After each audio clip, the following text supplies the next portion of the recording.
package situation, which I guess is that aerial imagery, and the virtual assist? Yes. And how is it determined which of those you get? It's, as far as I know, they're just assigned to the adjusters from Northbrook. So in the centralized office, I think they just kind of randomly assign them as they come in. We do get like a report, and can you see my screen? Can you see that email? Yeah. Okay. Yeah. So there's a report that'll come in. I think it's this one. Yeah, it's a virtual capacity report. So it'll kind of let you know the day before what your capacity is. So I'm going to open this up so you can take a look at it.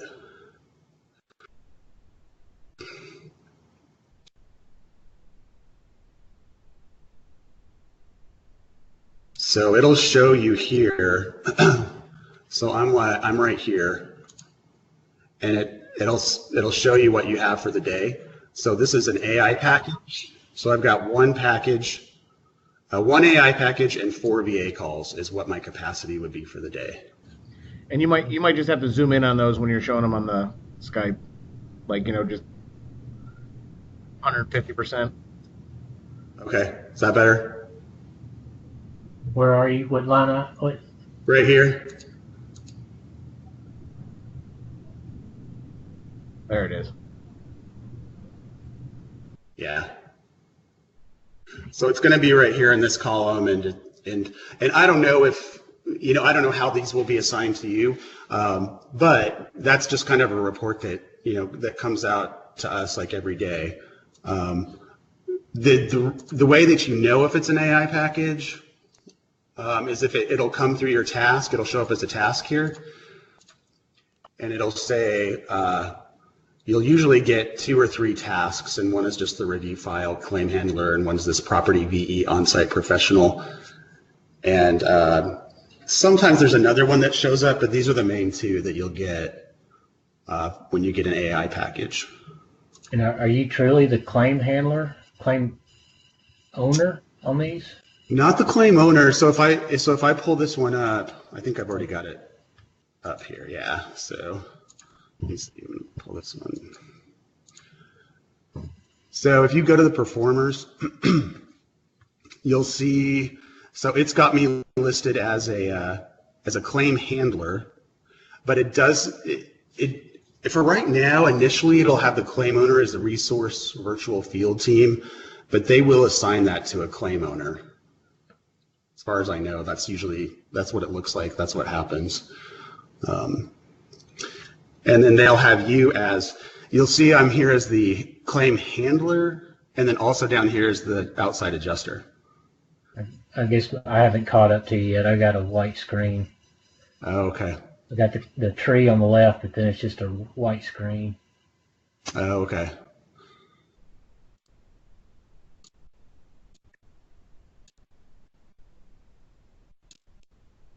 Oh, there it is.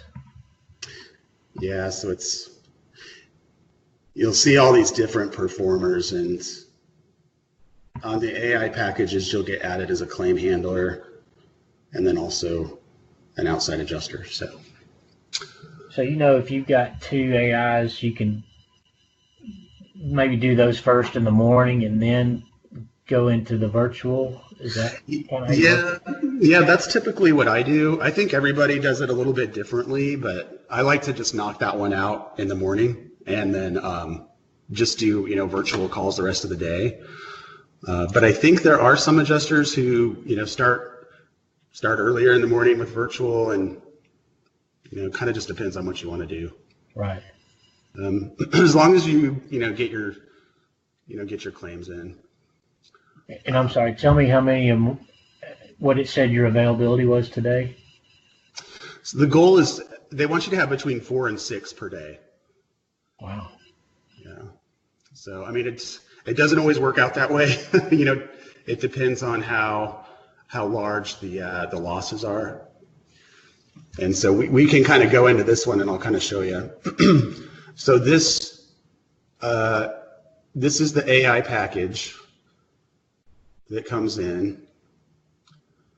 And so the first thing I do is, just go all the way back, down to the first notice of loss and just kind of review everything and kind of go through, see what's going on with it. You want to make sure you've got an eagle view. If I don't have an eagle view, I usually try to get that ordered like right away so I can get that in the file before I start writing the estimate. This one looks like it does. And Craig, if you're having a hard time seeing that, just let him know and he can zoom in on that for you. Yeah.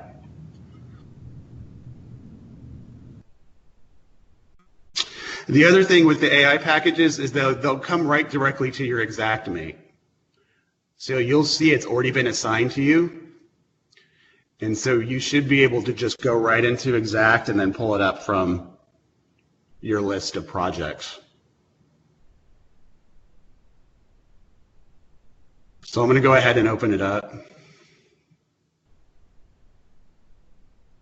and make sure I have an eagle view on it.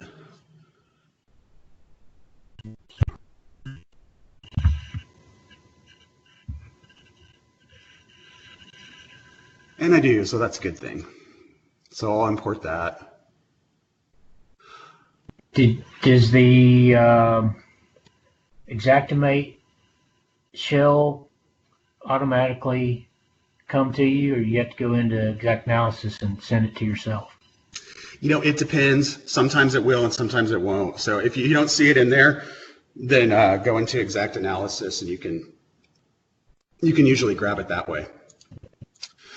The other thing is sometimes you will get, instead of an AI package, you may get like a virtual package. And what a virtual package is essentially like and we'll see this later when we take a call, but when the vendor calls you, and for whatever reason, you might be starting to take your snapshots and your pictures, and the call may drop, or you might have some connectivity issues. And if that happens, a lot of times you're not able to complete. If you just started, if you're not even halfway through, or sometimes the call will drop and you can't reconnect with them.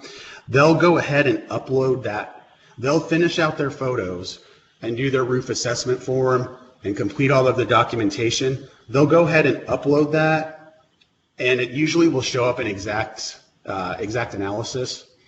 And sometimes you'll get that package instead of an AI package. You'll get like a virtual package. And so you'll have to go into XactAnalysis, pull up the package, take a look at their documentation, take a look at their photos, and then write the estimate, from what they've uploaded. But that's not necessarily the one you started and it dropped. That may be somebody else's that they're sending in, right? Exactly. Yeah. Now, if you've assigned it to yourself, because when you first take that call, there's and I'll show this to you a little bit later, but there's a tool that you use to assign the claim to yourself. And once you do that, it'll assign all of those tasks to you behind the scenes. But that's if, once you take that, it's only if you use that claims process tool to assign that to yourself. If you do that, it's, as far as I know, you're kind of stuck with that claim. I don't think there's a way to get it assigned to somebody else that I know of anyway.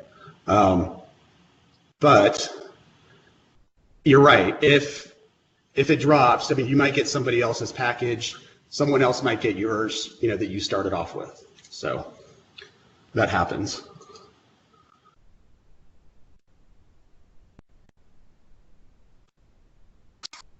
So with this one, I'm curious. Oh, go ahead. I was just curious about the pending situation. If you work one of these files, are you done with it, or can you get callbacks on them, or that kind of thing? How does that work? Well, yeah, you're going to get callbacks on them as you kind of go through the process and wrap up the claim. You'll go through, you'll write your estimate, complete your documentation, add your roof form, send your letter, and then call the insured. Go over the estimate, and then email that to them. And Yeah, I mean, you may get calls back on supplements, or they might have questions on the estimate. You know, Do you handle the supplements, or does that go to a supplement unit? for now, there's a supplement unit, but it's my understanding that they're going to have us start working the supplements also. Oh God. Yeah. And what about FRC? That I don't know. Somebody else is doing that now, but I would imagine we'd probably have to do that too, I would think. Yeah, Craig, right now they got that housed in Northbrook and Mobile. They're addressing the FRCs. And the letter that accompanies the estimate, does that direct the customer where to send the FRC request? That I'm not sure. It's just that normal letter, the normal one that goes out. Yeah, just sending the normal FRC letter.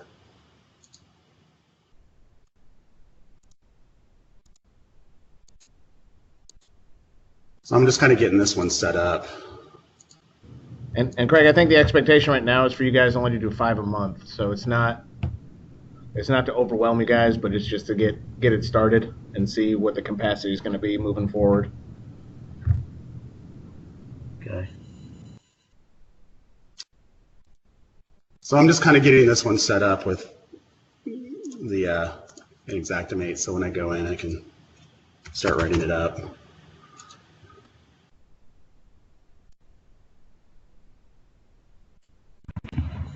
Okay, so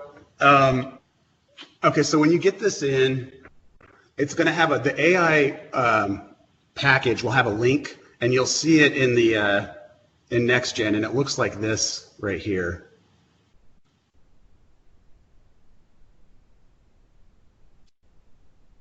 Can you see that link? Yes. Okay. All right. So what you want to do with that is you just need to copy and paste it because the AI, I think it still only works in Chrome as far as I know. So you want to have Chrome on your desktop. And so you can just copy and then paste that link into the Chrome browser and then pull it up in Eagle View. And you see it'll come up with all your photos. So this is the drone imagery photos that they'll send to you in a package.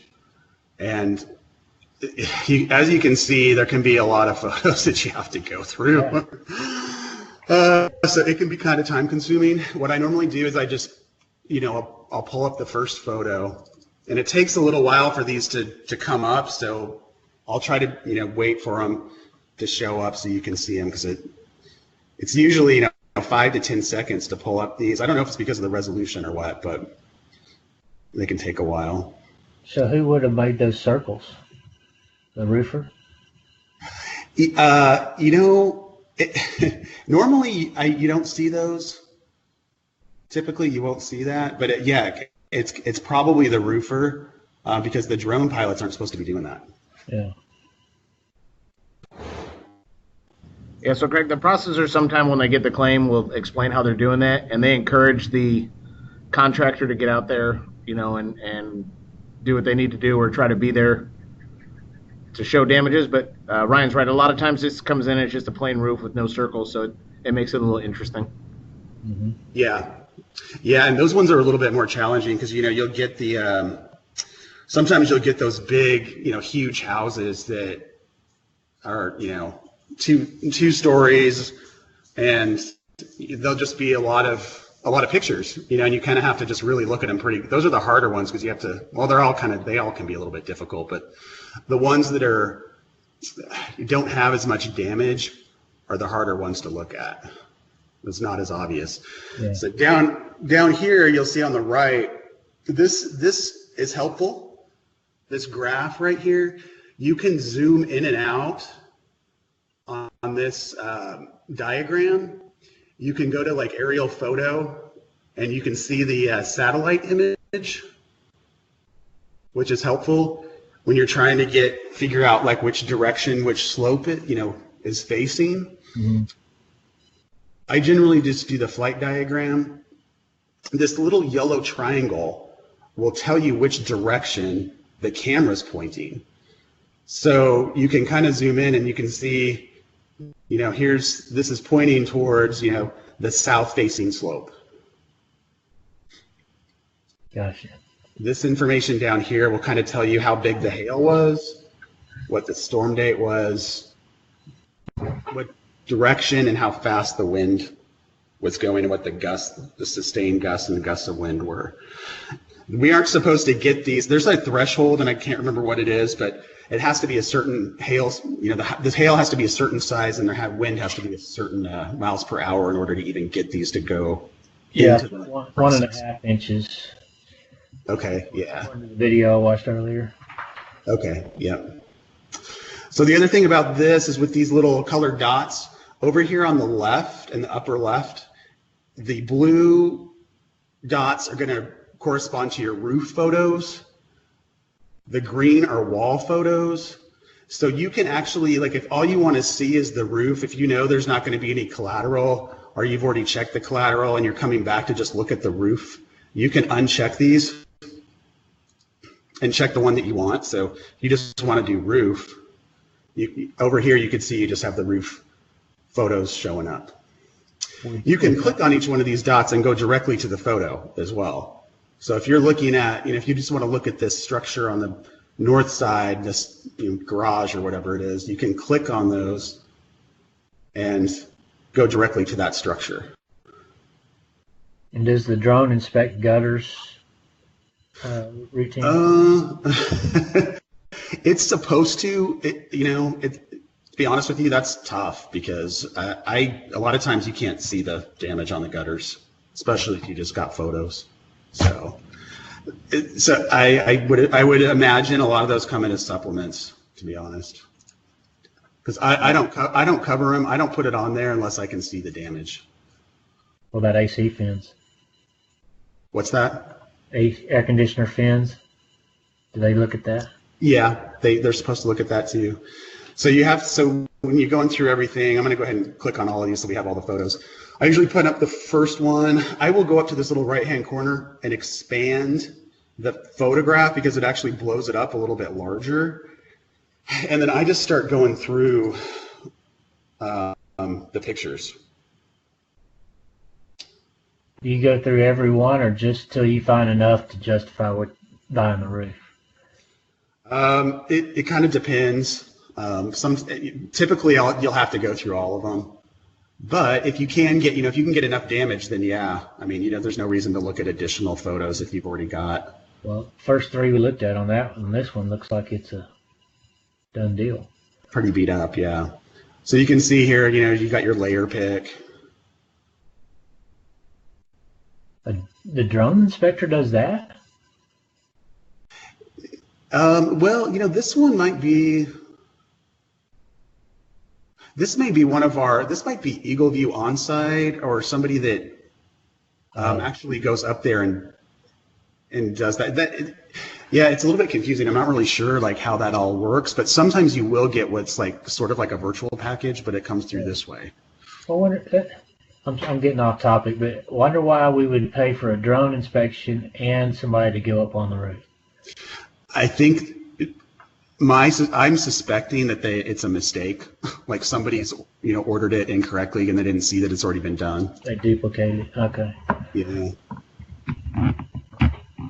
That will happen sometimes. You'll get like an AI package and you'll see that it's already been, somebody's already working on it and they've already taken a call on it. So you'll have this AI package and you'll look at it and you're like, wait a minute, it looks like somebody's already gotten a call about it. So that does happen where it crosses over occasionally. So okay, so what you want to do is up here in the right hand corner, you've got your little circle tool here, and if you click on that and then just start marking your, this one's already been done for us, so it's like, it's a little bit easier, but you can zoom in and out, and then if you pretend that like none of these circles were already here, you would want to go in and, find some damage, like that's one right there. And I usually kind of go like this, and then start just marking it up.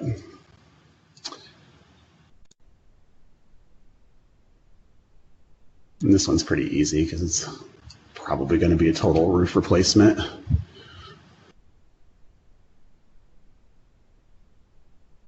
Get some pretty obvious ones, but.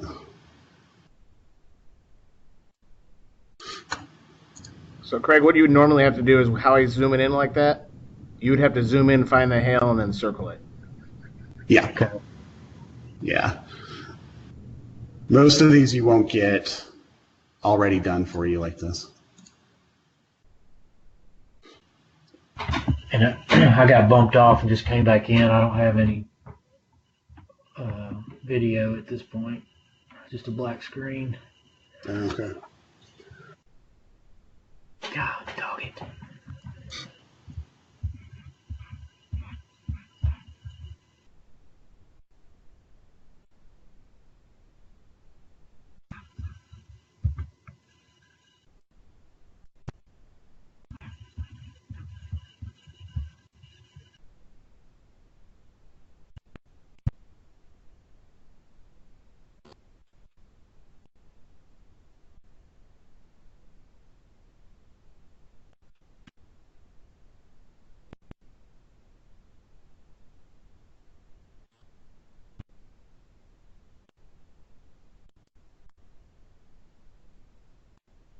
Yeah, just let me know when you're back and I'll finalize it. I can hear you now, but I can't see it.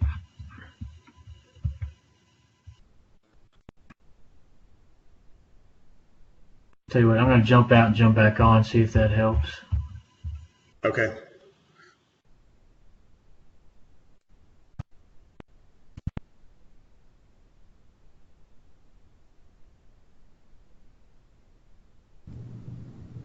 Yeah, and I know some of these when we get these for reviews, we'd be like, man, this is a virtual package. This isn't a drone. Yeah, it's. And usually with the Eagle, when you get them like this, the Eagle View, we know. And then if you got like the package through just photos, you're like, okay, you could tell the difference. Yeah. So it's kind of. I don't know how. I guess I'm a little confused on why why this comes through on. I guess it's because it's Eagle View on-site, maybe Right. They send it through this way. Yeah. So I guess this would be one of our vendors that actually got up there and did this. Yeah. If they're anytime you see them doing the layers, it's usually on site because the drone will just take a picture of that side and you got to guess. Right. Yeah.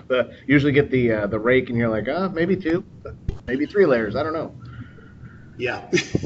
Yeah. You have to get kind of creative on those ones. And those are tough when they get them up north because you don't know if there's ice and water shield on. Yeah. Right.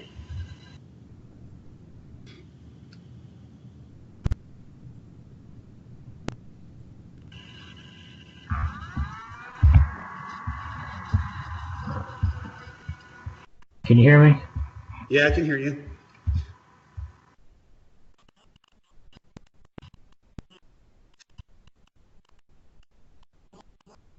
Let me know if you can see the screen.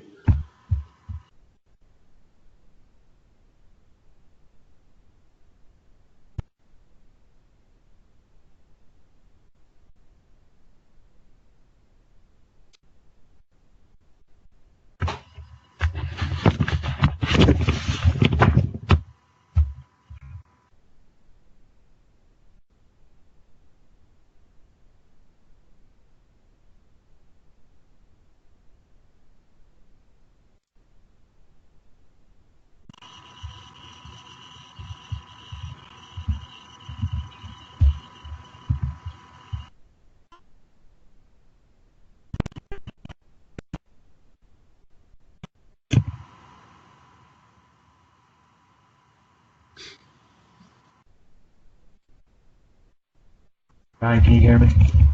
Yeah, I can hear you. Golly, it's frustrating. Can you hear me? Yeah, I'm good now. I don't know what the deal is. Okay. So you can see the screen? Yeah. Okay. Okay. So once you so if this was a true aerial package, you wouldn't have these markings from the vendor. So you would mark your hail marks, and then you just want to click on this button at the bottom called Capture, and that's going to save your photo with your marks on it. So it's going to, and you can see on the left it'll show up with a little red dot. So that's just confirming that this is where you found hail, and it's going to save your information. If you want to add any notes, down in the right-hand corner down here, you can include notes if you have any additional notes you want to add to your picture.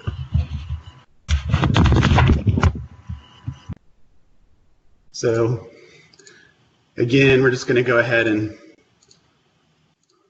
mark these ones, the same ones they've got here. I mean, this is pretty beat up roof, so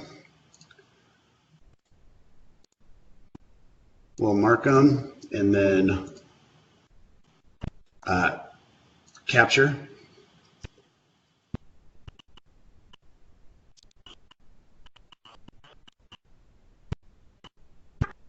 And that flags it as one that you want to attach to the file. Exactly. Yep. So these are some close-ups. I usually like do a few close-ups, capture that.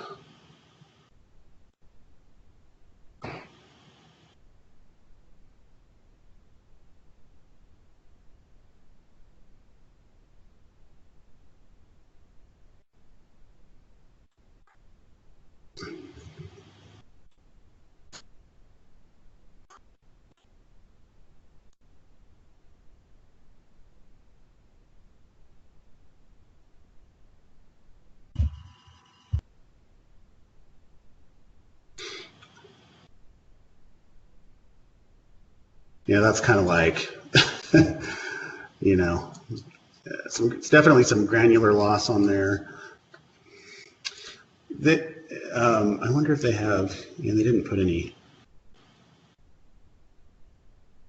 their form in here. So if we go into exact analysis, let's see, just go over here and let's take a look at that one. Oh, whoops.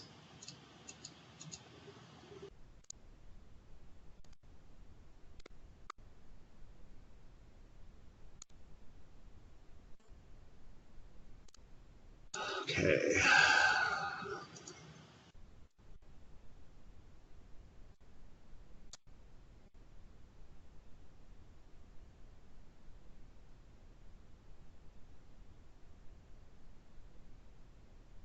Well, you go in a different way than I do. Oh, yeah? Yeah, I do it from the claim tree. Oh, yeah. I forget about that. From NextGen? Uh-huh. Yeah, that probably would be easier. I forget that we can do that. Under their name, the little drop down next to their name. Okay.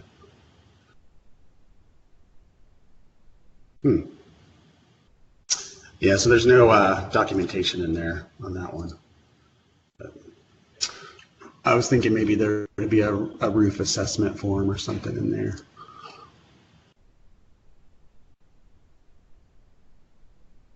So I've got the overview.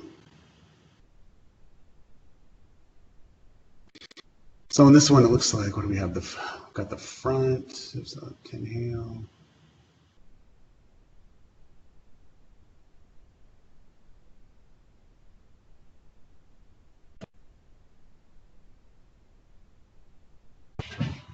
What's the best way to get the count for the stacks and vents? Is there one overview that's the best, or? That's a good question. Yeah, typically on the aerial ones, they'll have a photograph of the entire structure from above. Mm-hmm. And you can zoom in and you'll be able to see all of the pipe jacks and all of the vents. This one doesn't have that. So I don't know, sometimes they'll write it on the, on the shingles, but I don't see that here either. Yeah, and it's hard to tell hard not to duplicate because the slopes all look alike. Right. You get a basic idea there. Yep.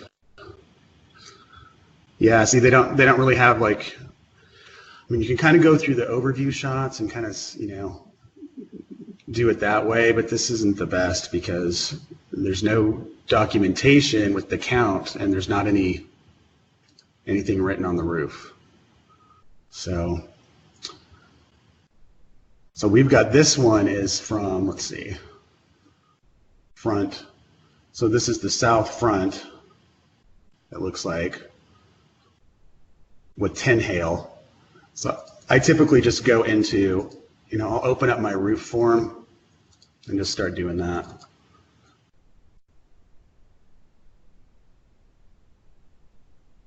As we're counting through, let's see. So south, we've got 10.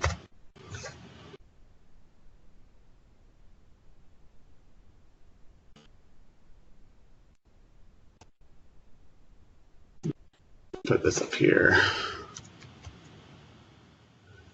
Eagle view.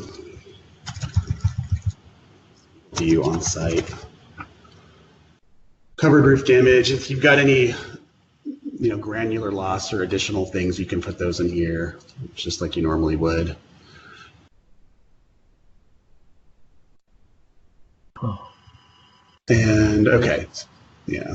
There's really no test square being done. That's interesting. Yeah, well, I think this is their test square right here. But I know what you mean. It's kind of hard the way they've photographed it. So if it's a drone only, we don't have those marks. You still do the roof form like that with 10? There's a different roof form.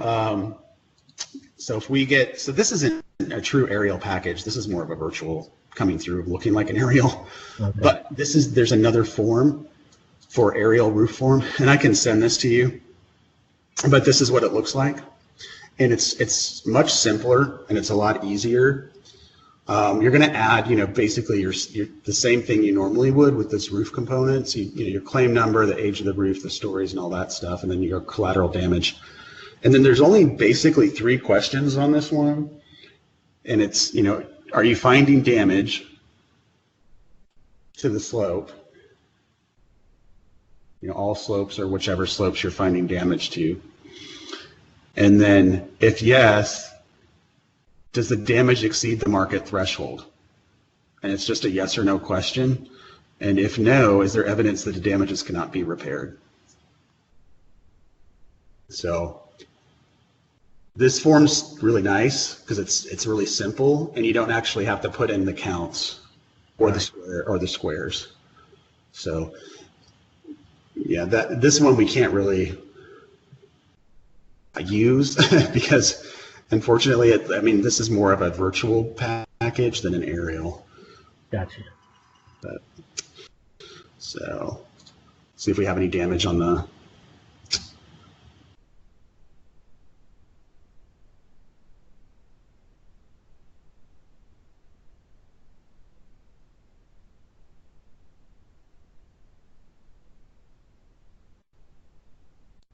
I don't know. That's a little hard to see. I'm not really seeing any damage on that. You see any damage on that? Not really.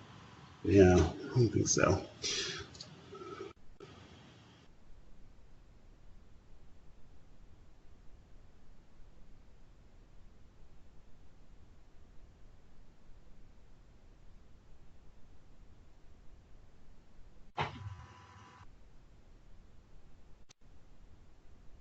Plus, if I have an open valley, I'll look for damage to the valley.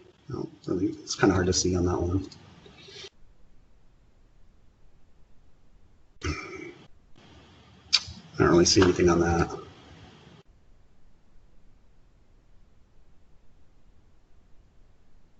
Where is this house located? Did you see? I think this one, Shreveport. Okay. Yeah.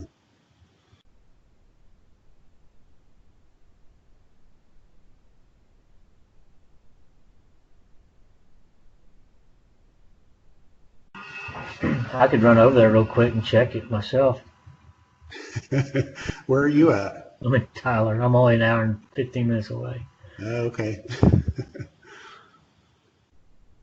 All right, so that one, there's no damage there.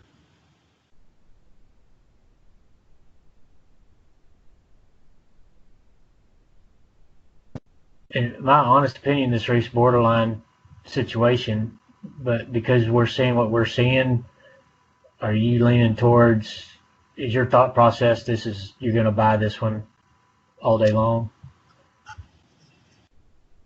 Yeah, that's kind of where I'm leaning. I mean, so with what I've seen so far, yeah, that's kind of what I'm thinking. With the age of it, repairability is a big deal. Yeah, yeah, because this one is, let's see, we've got, well, so it's built in 1980, and let's see if the file says how old it is.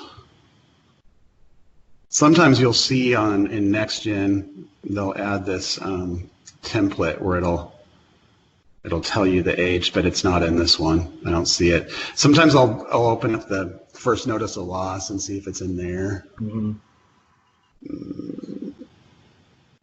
But I don't see it there either.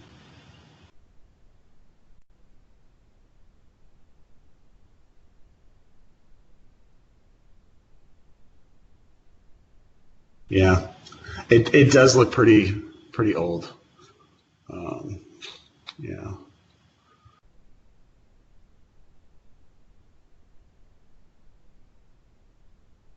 I'll take a look at some of these vents. I mean, yeah. Let's say that's damaged.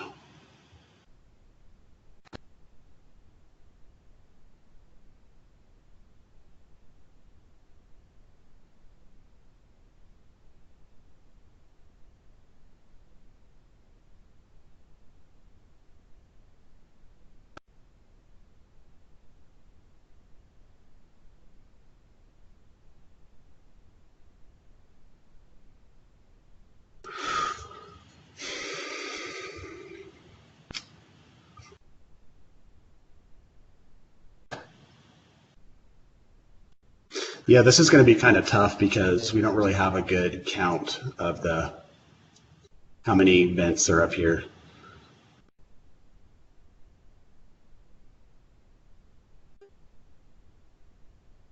I wonder if the Eagle View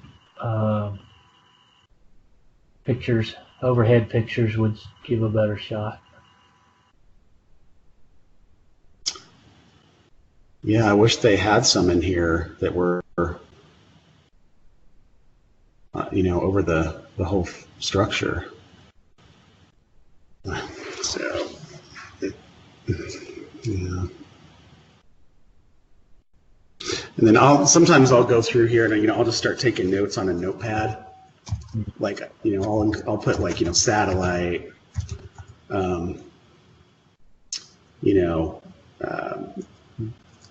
two turbines or whatever. As I'm kind of coming across it, so I can kind of keep track.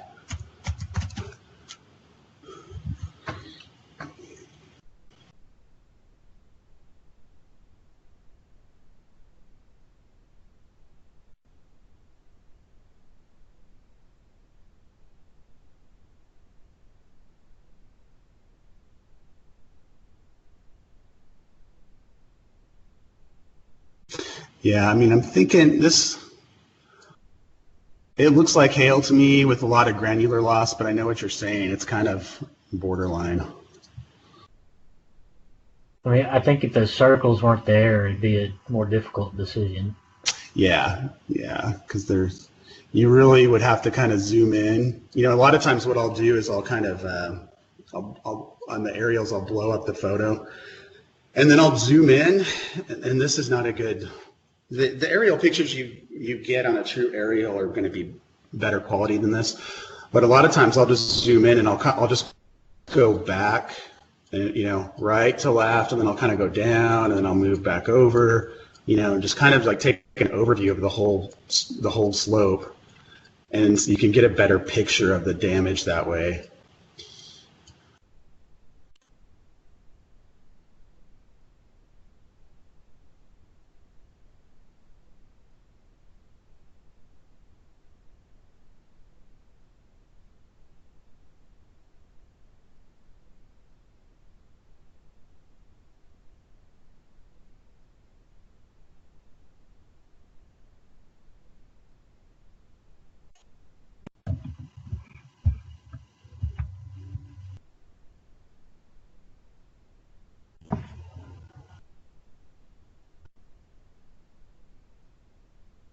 So this is going to be north. We're going to do 9 on the north. Oops.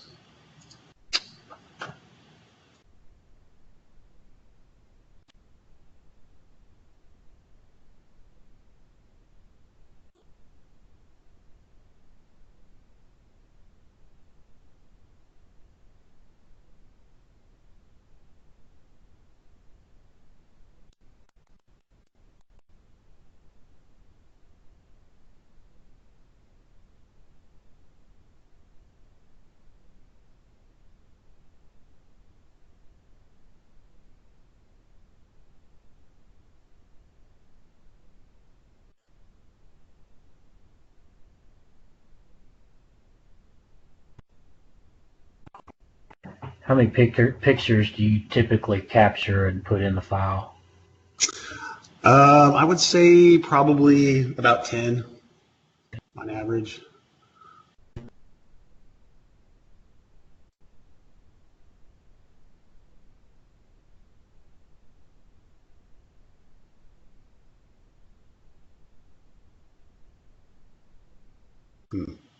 So this is our.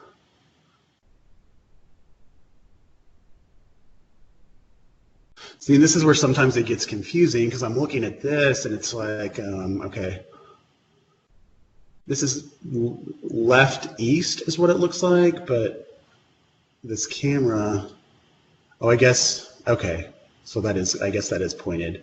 Well, no, it looks like it's pointed west. Yeah, it looks, the arrow's pointing towards the eave, and that photo's showing the ridge. Yeah. Let's see. Let's try this one.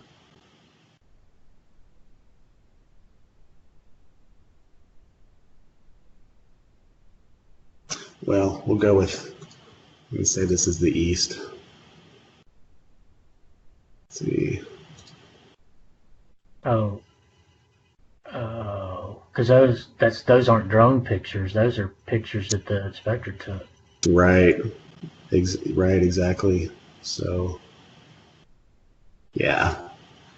So I don't know if how accurate that's going to be with the, I mean, with this directional triangle.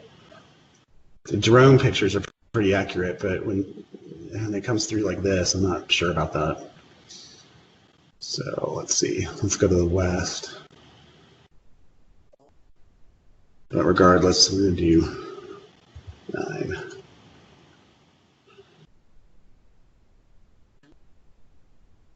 Or 10. Whoops, let's do 10 on this one. This is laminate.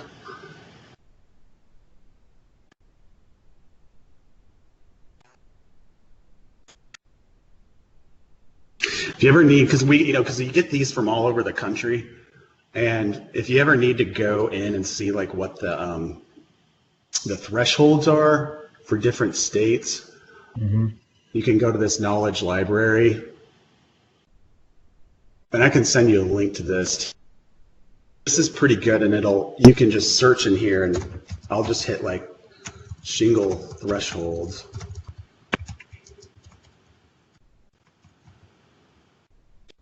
And it'll give you all the different states, like right here. That's interesting. Yeah. So this one for laminated, you could see like, Indiana, Michigan, Ohio, it's 9. But you go down to, of course we know for Texas, and I don't know where they put Texas at. It's probably by itself. Yeah, so Texas is 10. Louisiana is 10. So there are a few that have 8 for the 20-year shingle. Like if you get one from Illinois or Wisconsin, Minnesota. So we've got 10 in Louisiana. You ever run into any weird code issues in other states, like Ice and Water Shield or anything like that? Yeah, there's a place for that too, where you can look it up. You can look the codes up in here. But yeah, I've run into Ice and Water Shield, like the East Coast, all, in the northern states, of course. And the codes you can look up here too. I think it's called code ordinance. I think you've got to go state by state on this one though. Like if you look up Texas codes.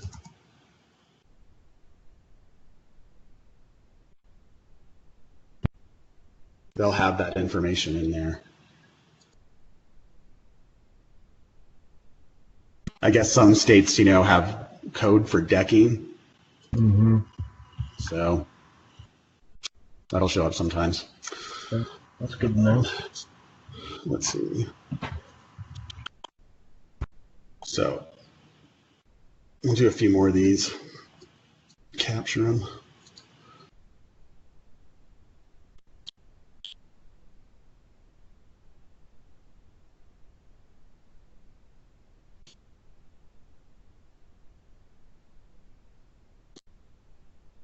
And so I mean, as far as these roof components go, this is, I mean, you just kind of go with your best guess. Sometimes, the best you can do with what the information you've got,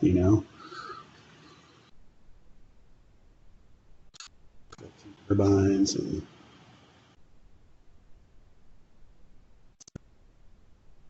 rain caps. That's a fairly good view right there. Everything's on the back. Yeah. So it looks like we've got, 2 pipe jacks, 2 turbines. I see 3 in that picture, 3 stacks. One's way up at the ridge. What over here? Just right behind that front turbine, or that first turbine. Oh, right there. Okay, yep. Okay.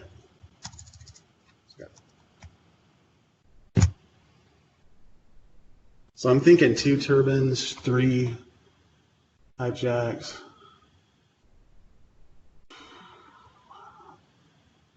Got a rain cap. You can see the damage on that one. Mm-hmm. And where are you typing that in? Just in the notes?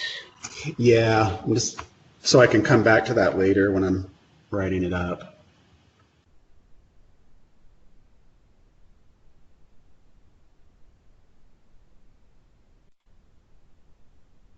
I didn't see any damage on this. Mm-mm. Or that one.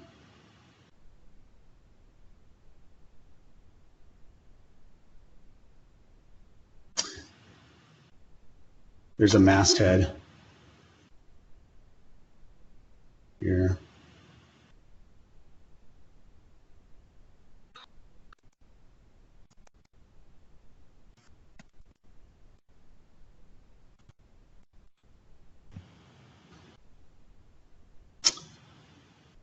Okay, so now let's check out the shed, carport, or maybe whatever it is.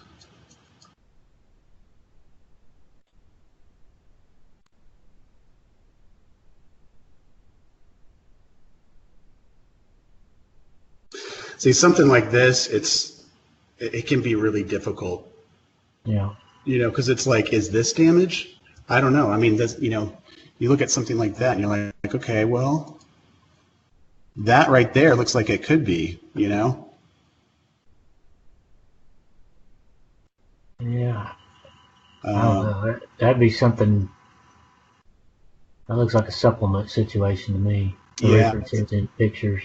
Yeah, that's generally where I go with that. If it's kind of questionable and I can't really make a call on it, I won't put it in there unless it's pretty, it's pretty clear cut for the most part. So we'll leave that as is. And then we'll go to our elevation pictures, see if there's, if you've got mechanical damage on things, I'll usually put that in the notes down here. I find things that are mechanical. I don't really see anything on that. You can always zoom in. Look at window beading, window screens. Don't see anything on that.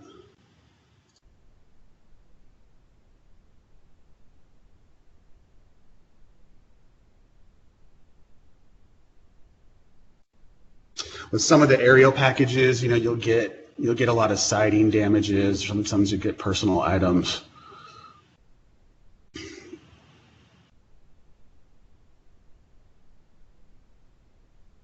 Not really seeing any collateral on this one. That one you just looked at the window screen, was that, well, I know we can't tell if that's a drone or inspector, but will a drone typically get in tight on the windows like that? Yeah, they depending on the pilot, most of them will do pretty good with the elevations and collateral.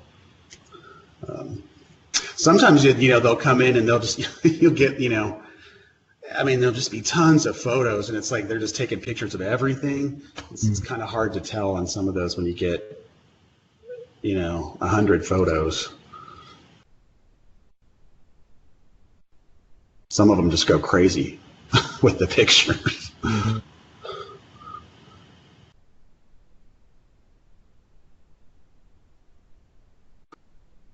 You can see, and they'll want you to kind of look at this stuff too and see, that's where you'll get a lot of supplements that come in if you have pots or certain things that are broken that you may miss on the first go around.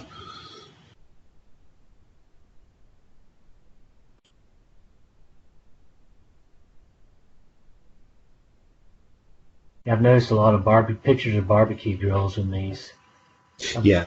I hadn't bought a barbecue grill in my career. Yeah. Yeah. I think I've done one time. I'm going to say that's hail on there. Looks like it could be.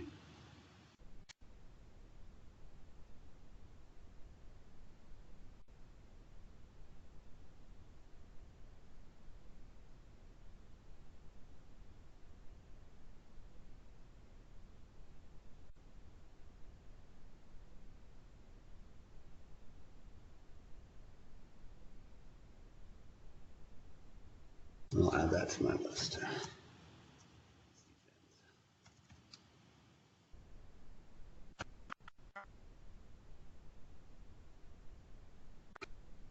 I always try to look at the fixtures because those can often be broken.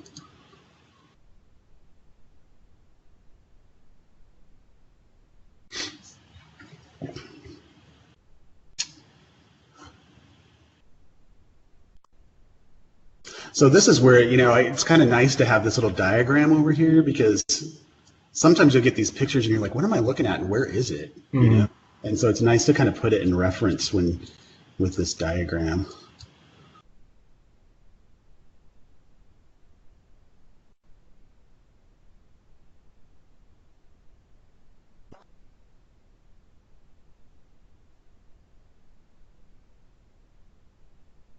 So this has mechanical.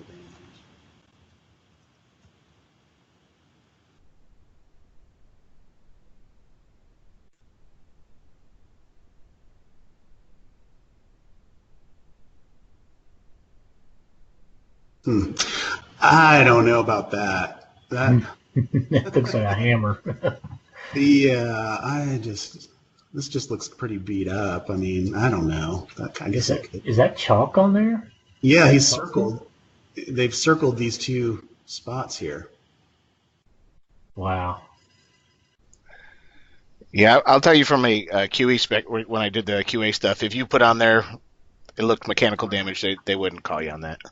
Okay, that's something. Just as long as you're addressing it. Yeah, okay. Because it looks like to the left of that door, too, he's got a nice ding, but that doesn't look like hail either. Yeah, right over here. Yeah. Yeah. Yeah. Yeah. Right. He's got some 12-year-old boys running around his backyard. Yeah, exactly. With a hammer or something. Who knows?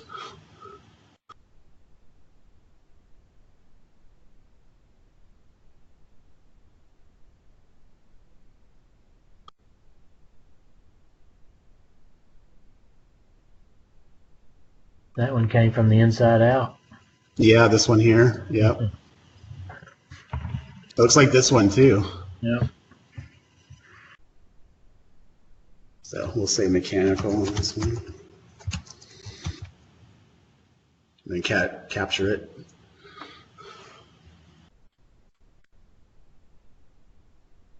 Man, that's going to be hard to remember to capture that thing. Yeah.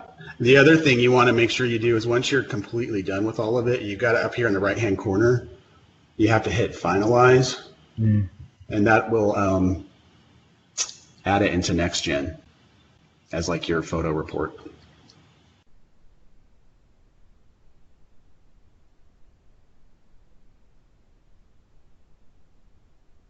Do you get some kind of pop-up or something that reminds you to do that if you forget to do it? No. Mm-mm.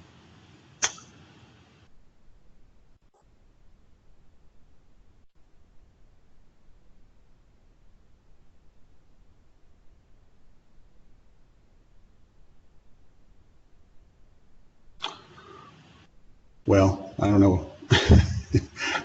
Maybe they're trying to say that's wind damage. I don't think so.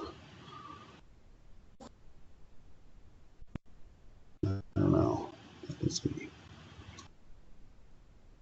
Now that's a good shot. What is this one? Just underneath that carport. Yeah. That's usually where you can see it the best. Right. Yeah. Clean. Yep.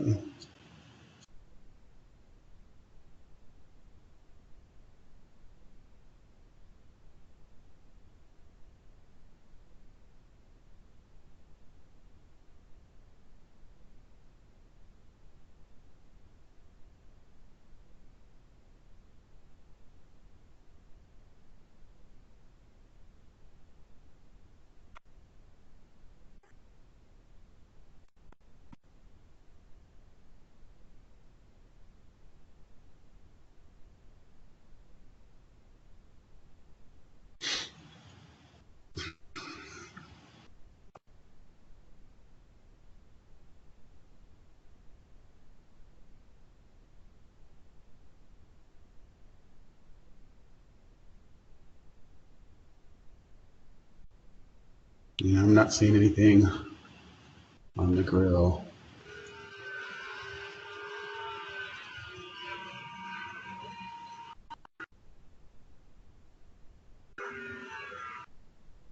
Now they've marked something here. I'm not sure exactly what that is.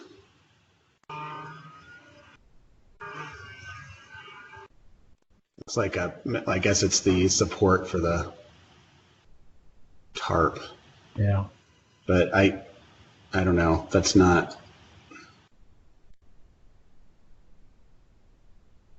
I think that's a little bit of a stretch. Yeah, I'm gonna say that's mechanical. Can't really make out a hail head on that.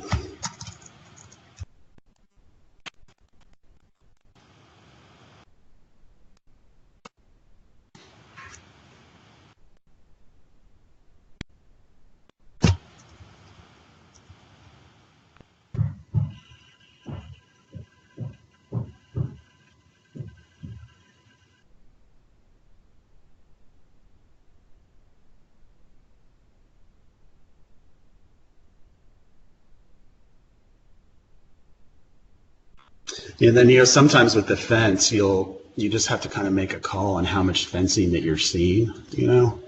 If you do have splatter or damage on it, I'll just try to count the sections. Won't one of the reports tell you linear feet of fence? Yeah, some of them will if you get the aerial the Eagle View wall report will have some of that information in there.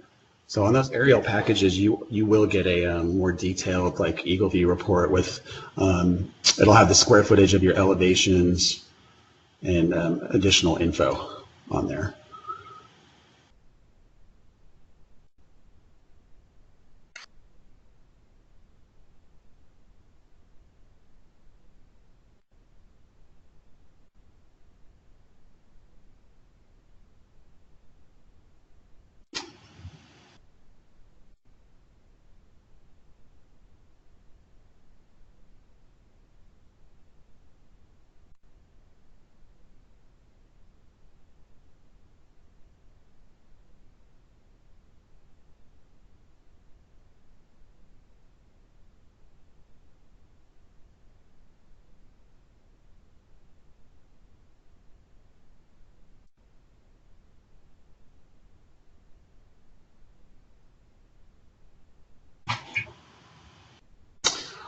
There's a lot of stuff going on there.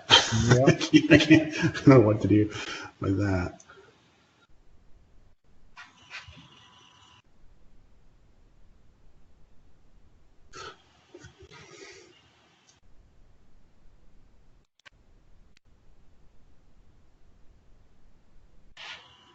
Okay, so it's pretty much all of the photos. We're gonna, got hail damage on it. I'm gonna go ahead and finalize it. It'll say, would you like to generate the PDF and redeliver it? You click OK, and it'll say finalize and report, and then it'll let you know that it's successful. What does that mean, redeliver it? Just put it back, put it in next gen? Yeah, I think so.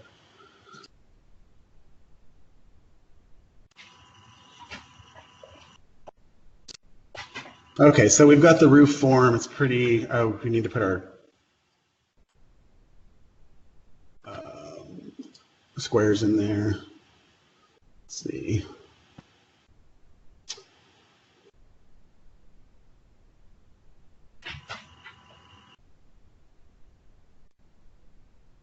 So we've got 9.13 on the south.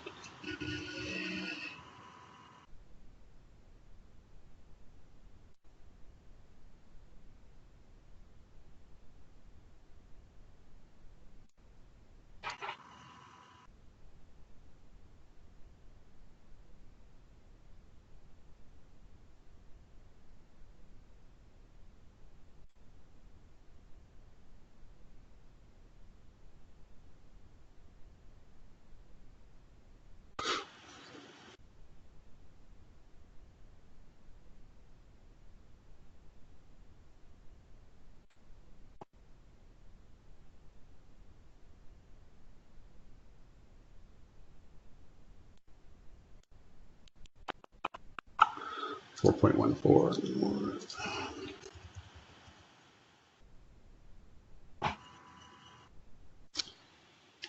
See, west.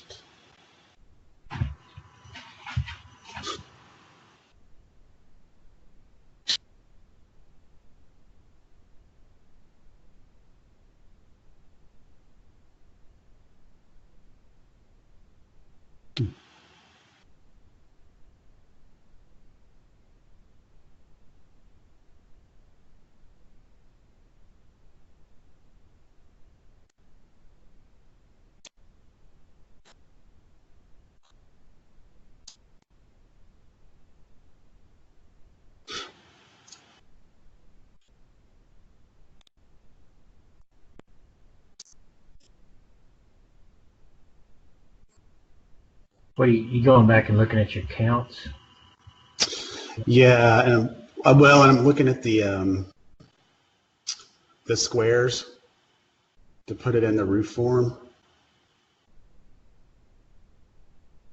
The total squares. Oh.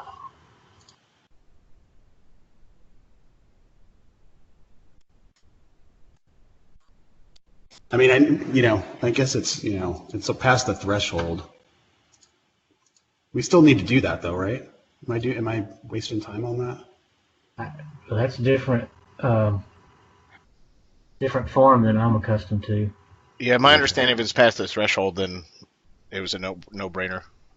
We don't need to put the squares Yeah, in there? if it's below the threshold, we would kind of show it just to show that why we're repairing, if we're getting close.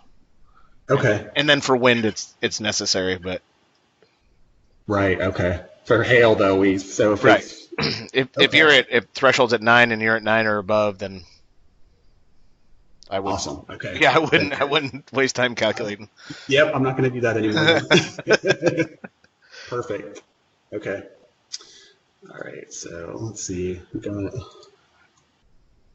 And I'll be still on the Skype, but I won't be able to hear anything after about 11:30. We got another meeting. But if there's a question that comes up that you guys don't know, if you just do the IM thing over on the left, I'll have it up. Okay. Or you just start waving your hands. Okay. Yeah. Oh yeah, I forgot I was on video. Yeah. Okay.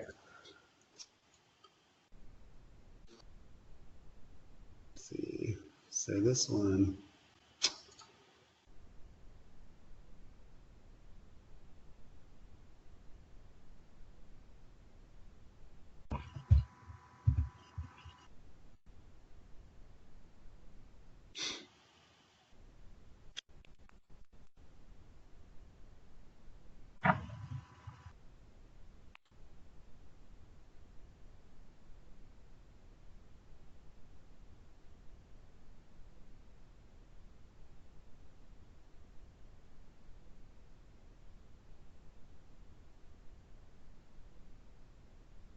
Oh man, I hate these ones that are all combined together.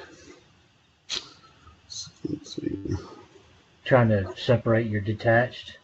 Yeah, just we can do like a subgroup on that, right? Is that how you normally do it? I just delete them. Oh, well, yeah, that's a good way to do it. Okay. Yeah, I'm all about the delete. Yeah, okay.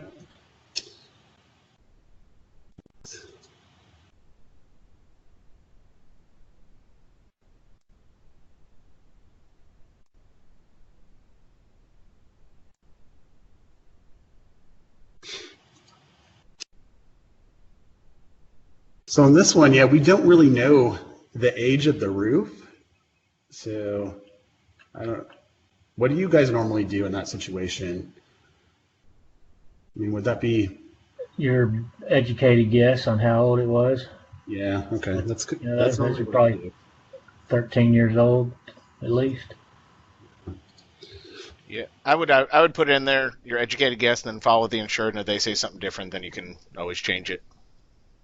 Yeah. Okay. Yeah. That's a good idea. Always update. You know, they'll throw a fit and say, no, it's 9. Like, it's not going to matter if you do the repairs, you're getting it all back, so. Yeah. True.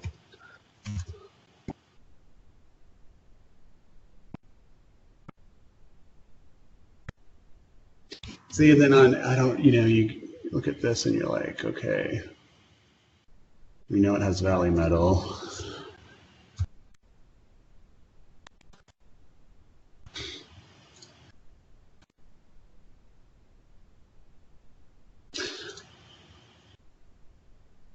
And it would have been nice if they would have put the count on there, but looks. She's got pretty nails. Yeah, I know. It's like very bright. So we're gonna say I don't see any drip edge one layer.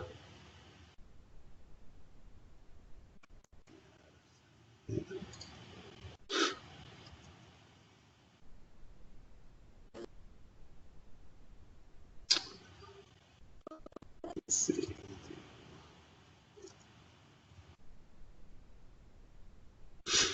The ridge cap.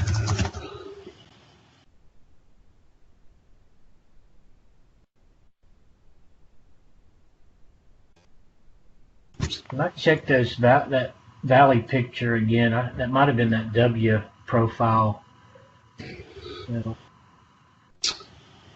Which one now? The shot of the valley metal.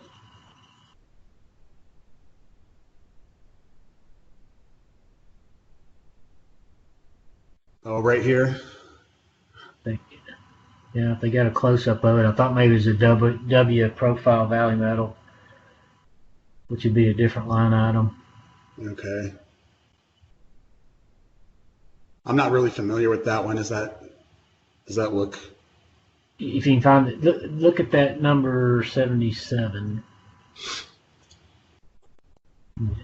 Yeah, anytime you got that little hump in the middle, it'll be a W profile. Like this right here. I guess that's kind of a depth. Let's see. Maybe this one.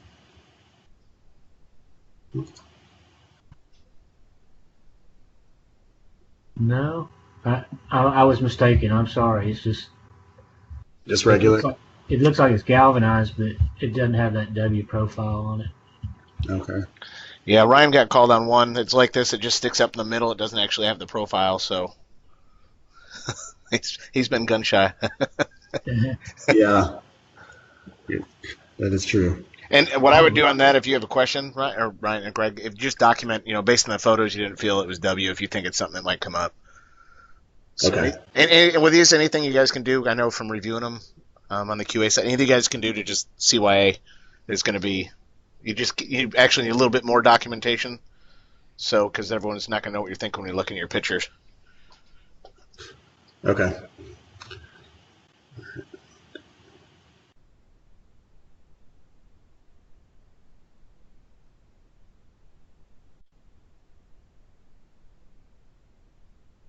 And Matt, I know we talked about the electrical mass, so that's going to be, we just do the flashing on that one. Right. Yeah. You don't want to remove and reset the electrical mass. Okay. So we're just, this is the right one then, right? The flashing pipe jack split boot? Yep. Okay. All right. Thank you.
All righty. Oh, AC fins. Got to put that on there.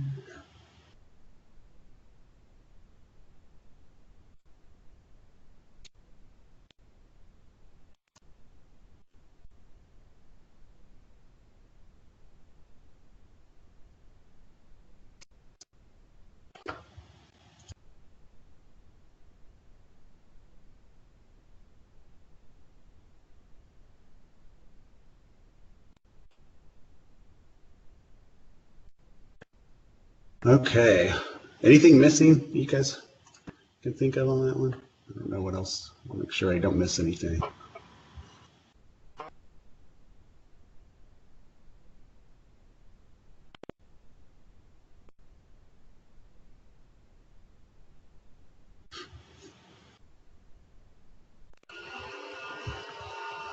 Were you going to add the turbines?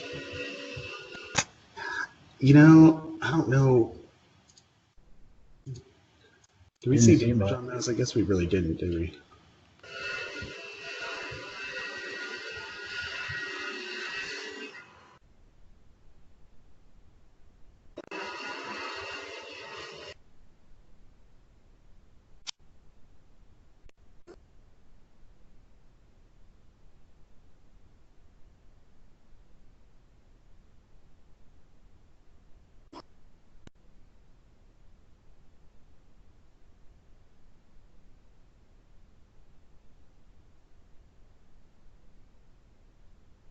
It's pretty clean, isn't it?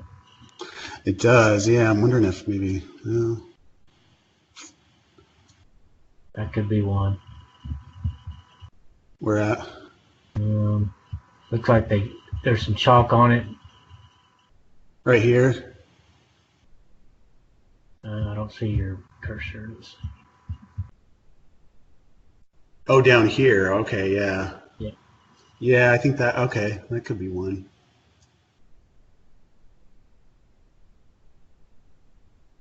Put that one on there.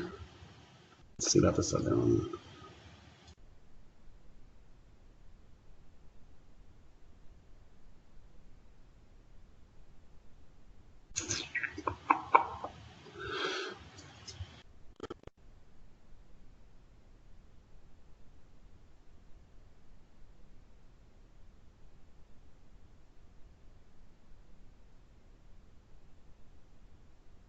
There you go. This one maybe.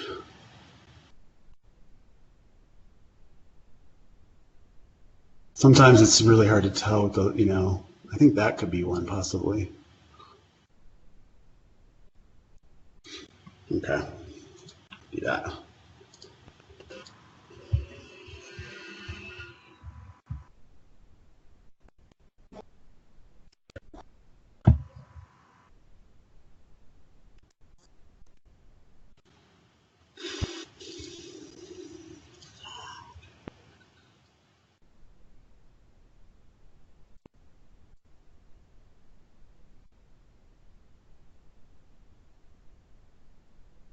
Okay. All right, so go ahead and finalize it.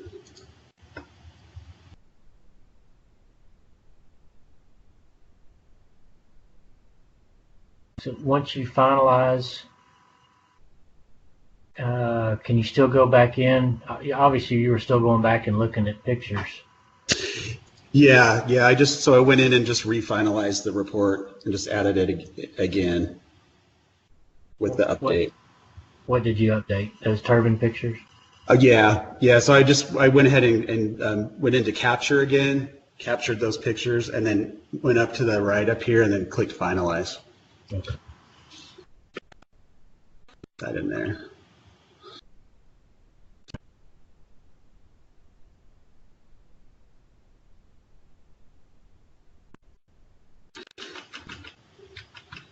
Okay, so I'm going to save this to the file.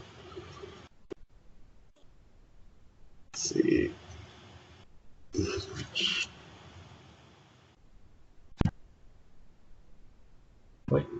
What did you save that to NextGen? I just saved it to a file folder. Okay.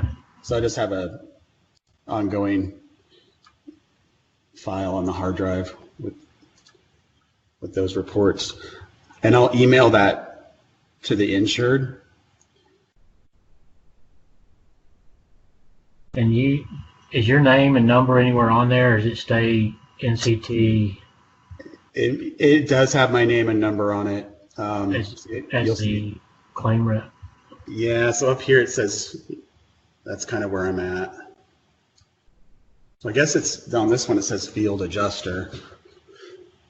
I guess on all of them it does that, but it'll have my email address and my phone number. And that automatically populated. You didn't add that. Correct. Yep.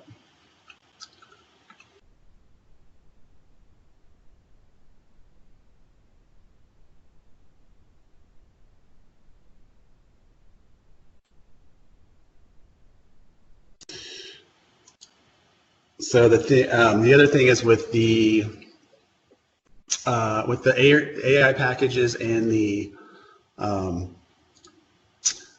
virtual assist calls, they have the claim process tool. Have you seen this before? Maybe in that initial training. Yeah. So this is kind of like it's kind of like your tasks for the claims that you get assigned to yourself, that you assign to yourself, or the ones that have been assigned to you.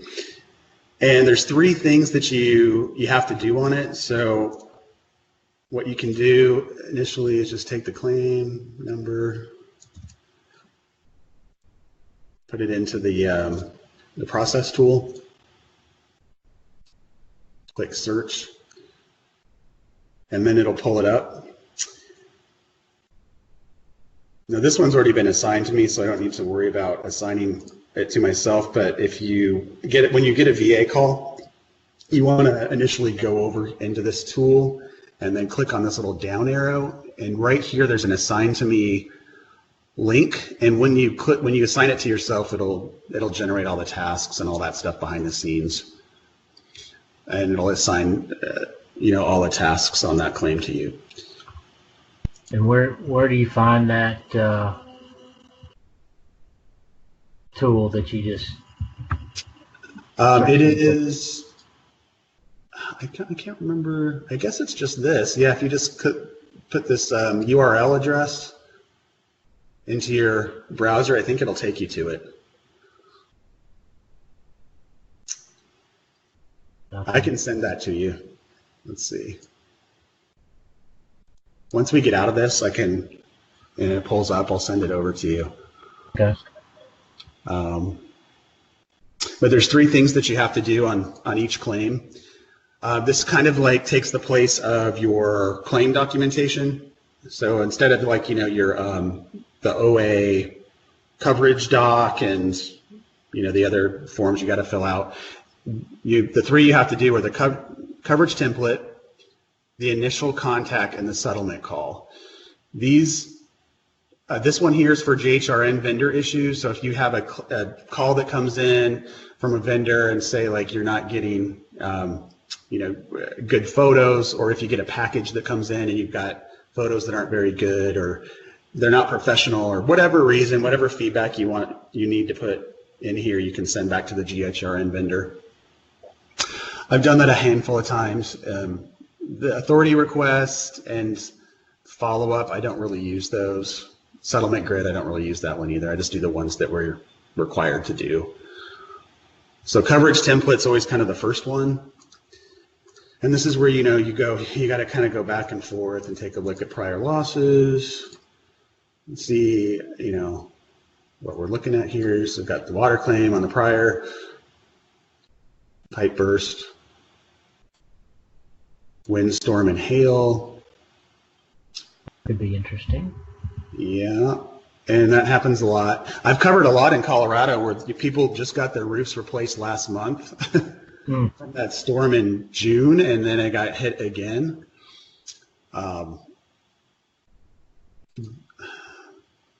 Looks like this one's a different address, 5409 Daffodil. So we've got that's a different property. Environmental, not really familiar with that one. I don't know. So priors, we do have priors. You would put, if there's any impact or there's going to be any crossover on the coverage or anything like that. No. Wind, hail, different property. Prompt notice, let's see. So this one is back in June 24th, so this would not be prompt notice. I generally consider like a wind and hail claim prompt notice if it's within the last 30 days. It's kind of what I go by, but I don't know if that's common. But it'll ask you, what is the reason for the lack of prompt notice?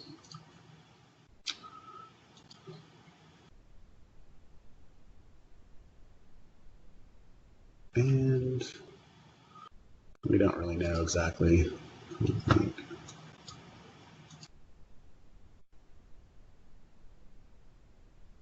I put unaware of damages a lot on that. Yeah. Yeah, and oftentimes I'll put in notified of damage by the contractor or inspector.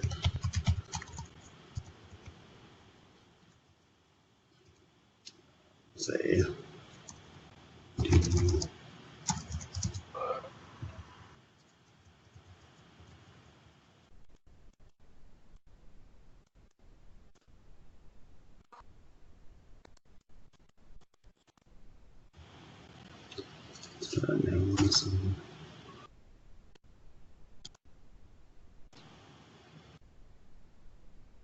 so this one, the origin and cause, you can select multiple options. So you could, a lot of times if you'll have, collateral, you can click this one and then add to it if you have fence damage or interior damage, things like that.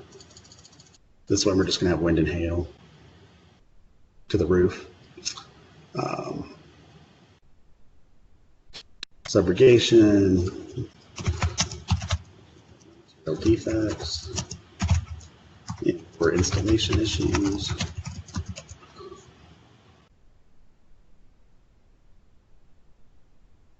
No SIU salvage or underwriting potential. See what this.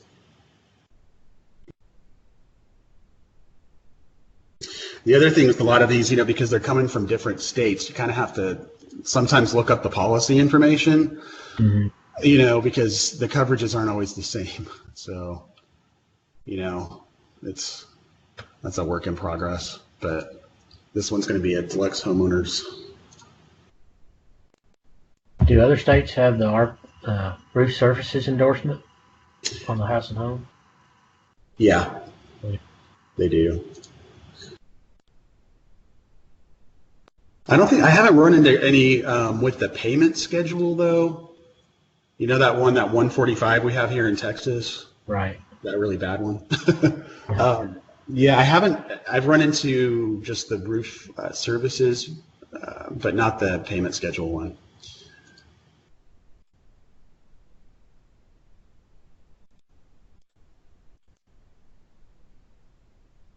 So, let's see.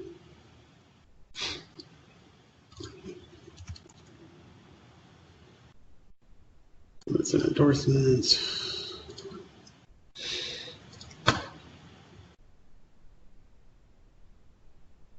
Just put the dwelling limits.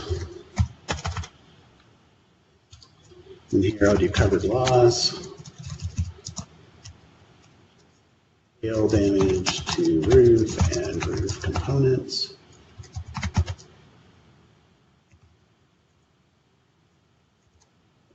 We don't really have any pending issues on this one. We don't really have any exterior. I guess we could say we've got the AC vents. Roofing damage, yes. Roof shingles and roof vents. No interior damage, no contents. No other structures, no additional damages. So we're going to open the dwelling coverage. We're going to set the reserves. Is this house and home? No. Type of settlement. You have your three options. No, no denial, partial denial, full denial. We'll do settlement call only, no denial. Is depreciation withheld? Yes, on a single coverage. You have options for, on more than one coverage or not at all.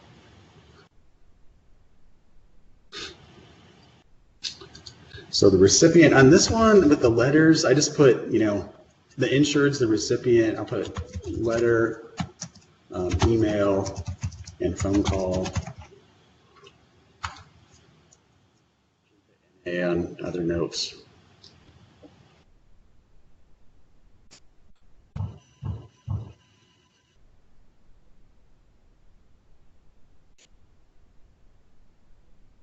Settlement estimating type. Here you could choose aerial estimating, which I guess I'll put for this one, although it's kind of technically a virtual, but I don't know. This is kind of one of those weird ones. It's kind of a hybrid. So once you click OK on this form, this is going to automatically add the template into NextGen.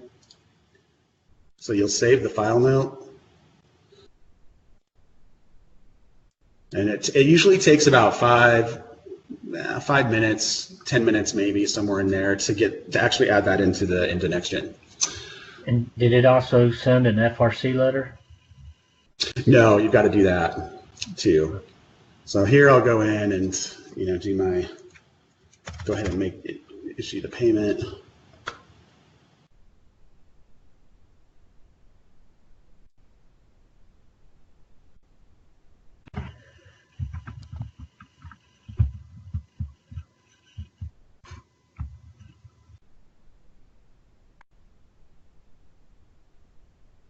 I don't know why this added her to this.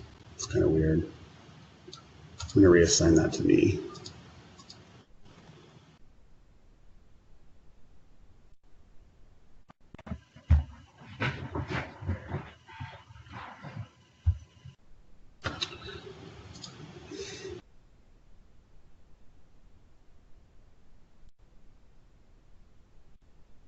And you're going to issue payment before you talk with the customer? No, I'm going to talk to her first. I'm just going to get it set up.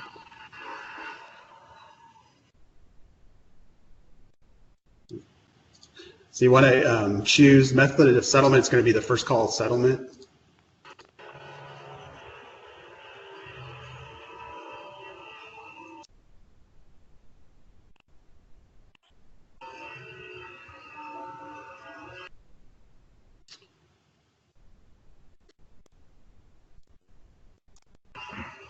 And I assume they don't have an email address. You're printing this out and mailing him estimate and the check?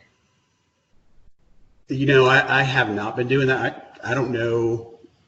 There's only been a handful that don't have an email, but I've been telling them to get it from the website or their agent's office. So. Oh, really? Yeah, I haven't been. Because I think I've only had, I don't know, less than 5 maybe.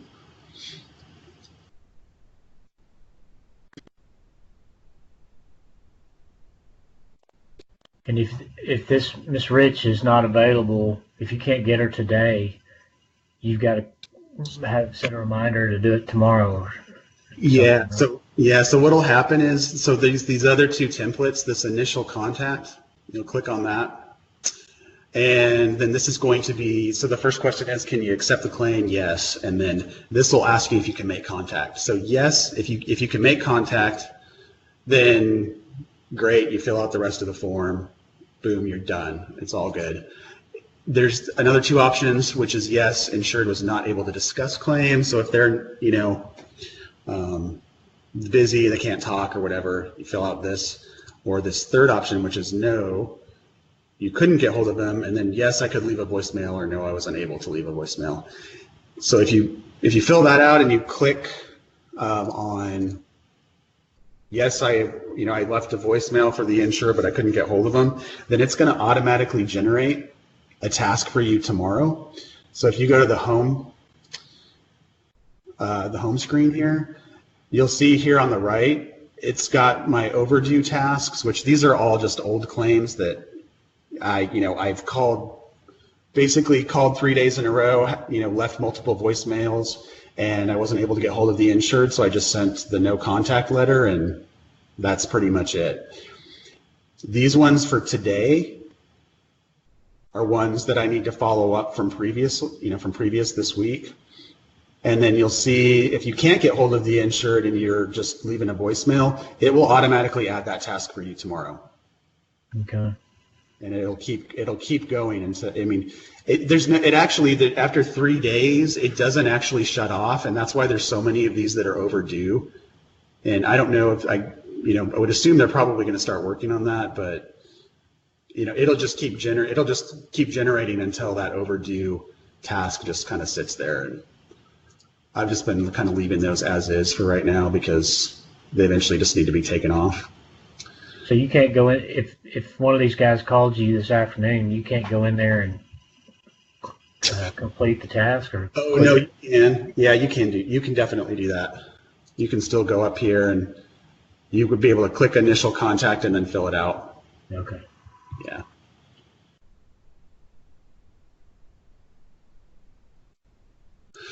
So, okay, so with this one, we've got, let me go ahead and save this. And then let's see.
I just saw something. I don't know if you want to back up at this point.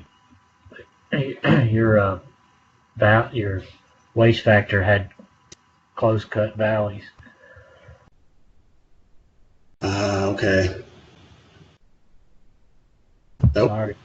Nope, you're right. No, that's good. I'm going to change it.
No, dropped it 2/3 a square.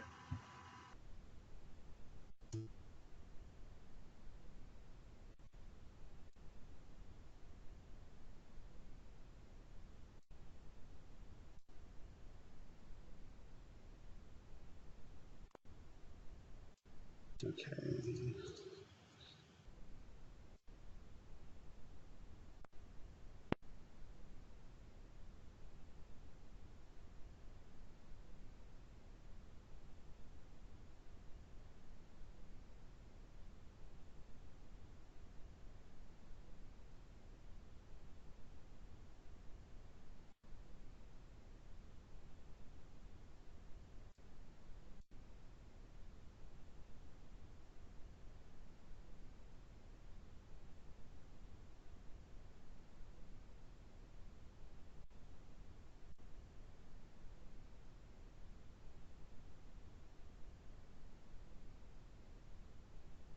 Come on. Forever.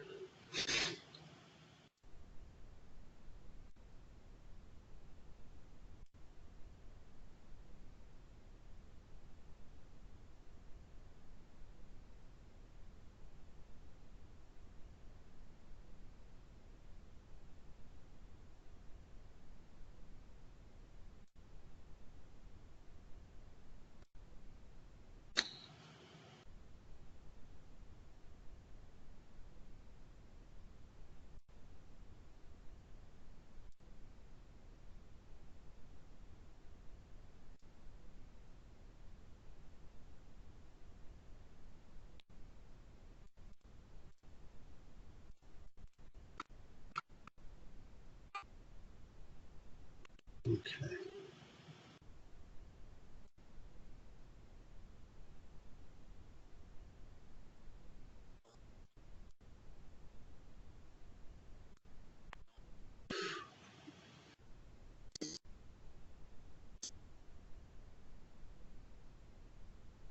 Okay, I'm going to go ahead and give her a call. See if I can get hold of her. Okay, I'll stay quiet. In fact, I'm going to step away from. Okay.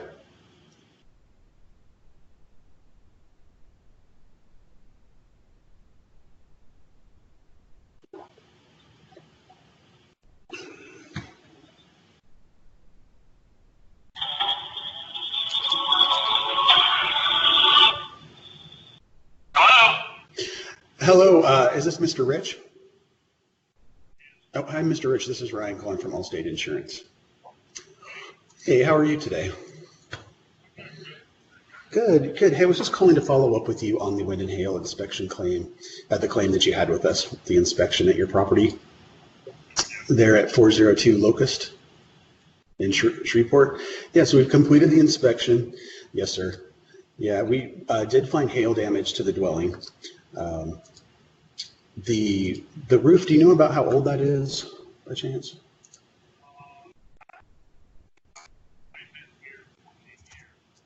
Oh.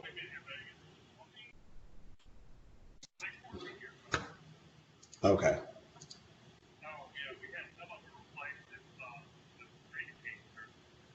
Oh, did you?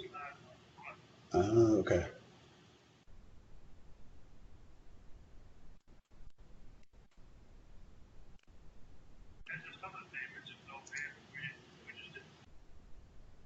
Gotcha. Okay. Alrighty. Well,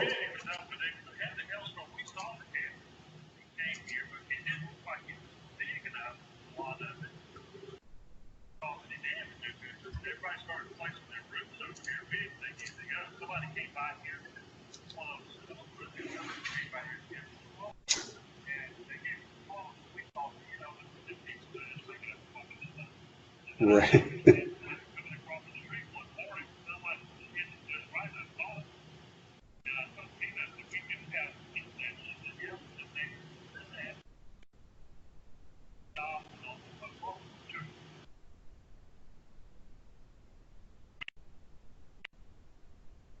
Gotcha. Okay. Okay. Yeah. Well, we did, find hail damage to the roof and the roof components up there. Um, it looks like some of the hail may have been a bit older, kind of like what you're talking about, but then some may have been, from that last storm. It-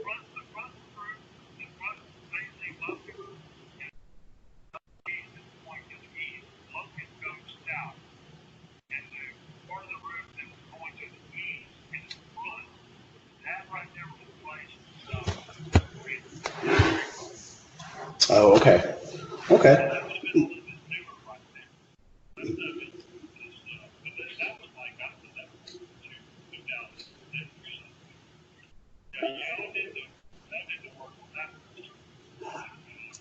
Oh, okay. Yeah, I didn't see that on there. Huh. Oh, yeah. I've definitely got 16 years on here, so we, definitely appreciate your business. That's just on this policy. So, it could be longer. Yeah. Yeah. Okay. All right. Well, I've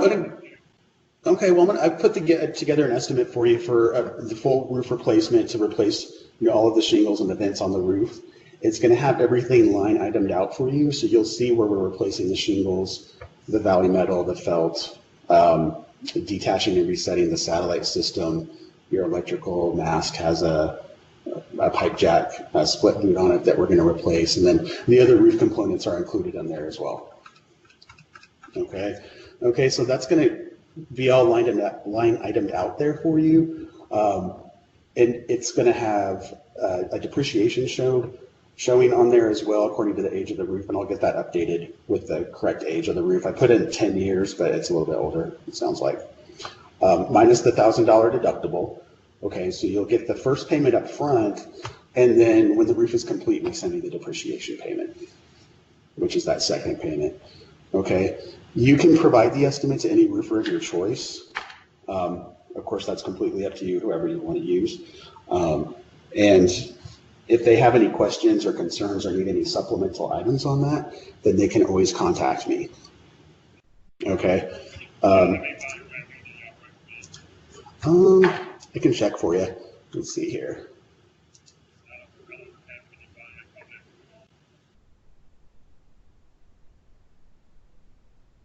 Oh, right. Yeah.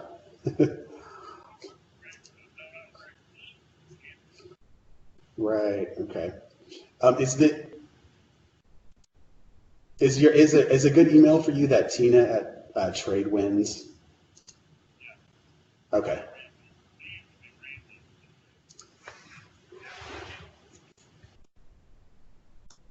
Okay. Okay.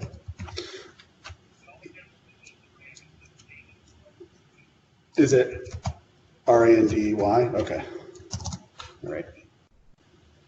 Okay. Got it. Okay. All right. My name's Ryan Jenkins. So, and my contact information is going to be on that email. So you'll have my phone number and my email, obviously, as well. So I'll go ahead and get that sent over. I'm going to get the payment issued to you as well. It looks like there is a lien holder on the policy, so the check's going to be made out to you and NationStar Mortgage. So you'll want to contact NationStar to see like what the next steps would be in order to get that deposited. Let's see. All right, and you may be contacted in the future as well by a quality adjuster who's just going to be maybe following up on the work. So that may or may not happen, but I just wanted to give you a heads up on that it's a possibility. Let's see. Okay, well, I'll get that sent over. Did you have any additional questions at this time?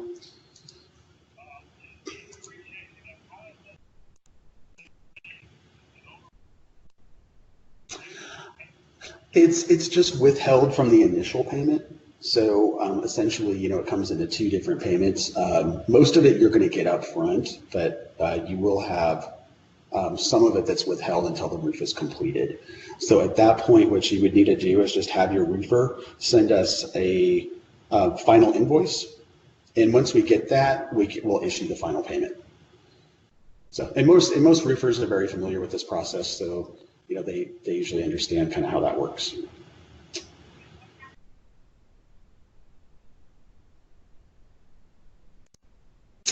Well, which ones are you speaking of?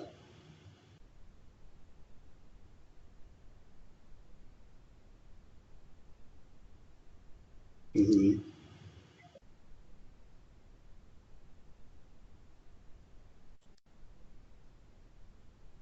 Okay.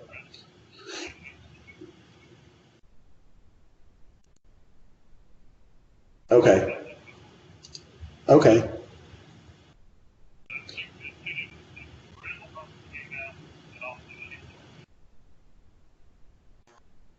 Okay. So you had a couple different people.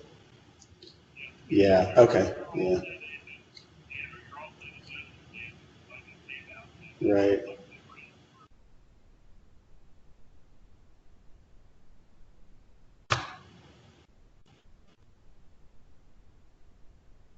I see. Okay. Yeah. Any of that is damage we may not have gotten this first time around, we can get added on as a supplement if we need to. With the information that I've got here so far, we've got the roof on there. Reviewing, some of the information for those other items, that may be something we have to add on as a supplement, and we can work with you on that. Yeah. Okay.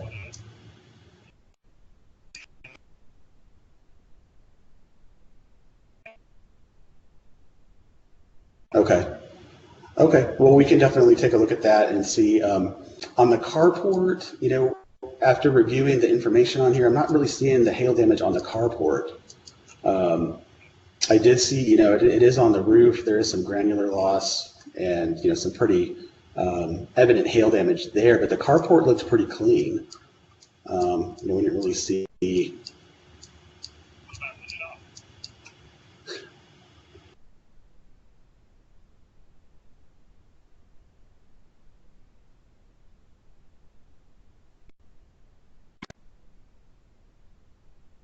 The carport?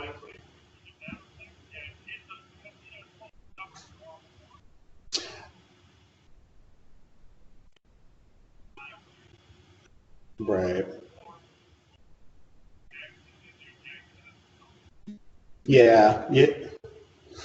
Right. Yeah. Yeah, I see it in here. I see where she's got photos of it. It just looks pretty clean. It didn't seem to show any hail damage on this one. Um, so, yeah, I didn't see any on there. Okay. Well, yeah, I mean, that's something we can definitely look at. So, yep. Okay. All right. Well, I'll do that for you, as best I can. And if we do need to, take a look at a supplement, we can always have, a roofer send us photos of that additional damage and we can get that added in.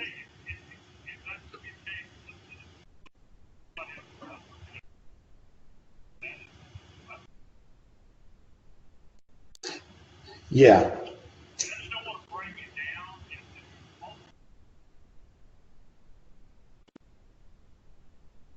Right. Yeah. No, yeah, I understand completely. Yeah. Look,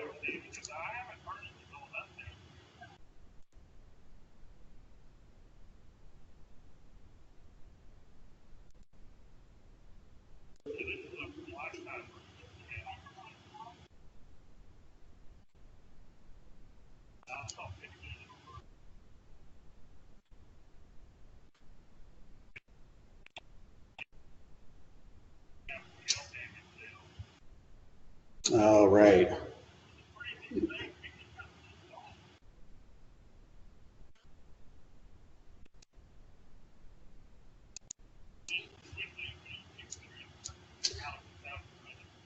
Oh, okay.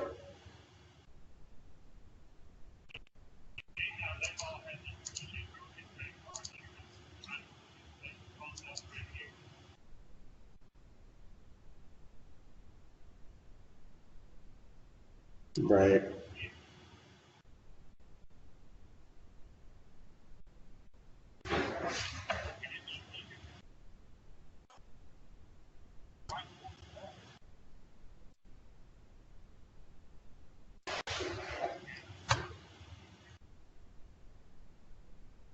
Okay. Yeah, yeah, that's fine, and that's not that, that's not a problem because we can see that it was there, and it wasn't that long ago, so that makes sense.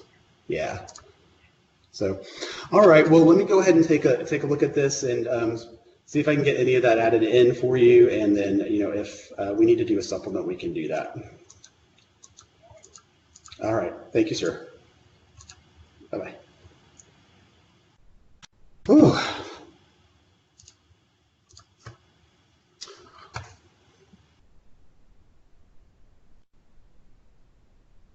I had the husband and the wife both on a speaker call. And they're saying that there's hail damage to this, but I don't know.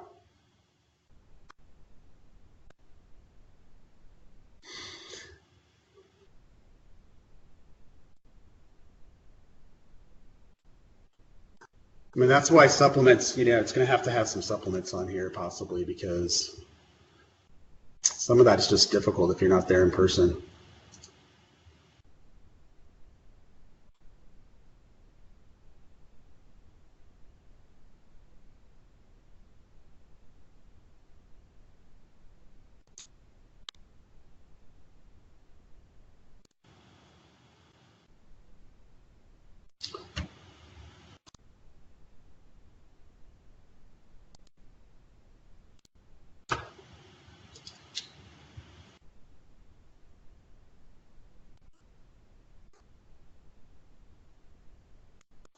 So anyway, oh my God.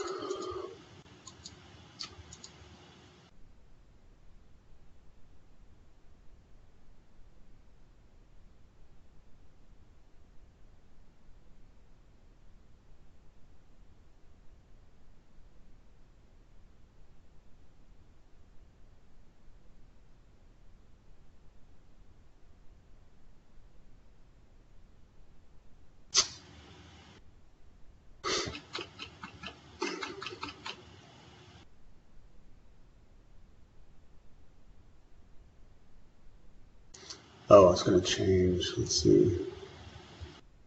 No, no.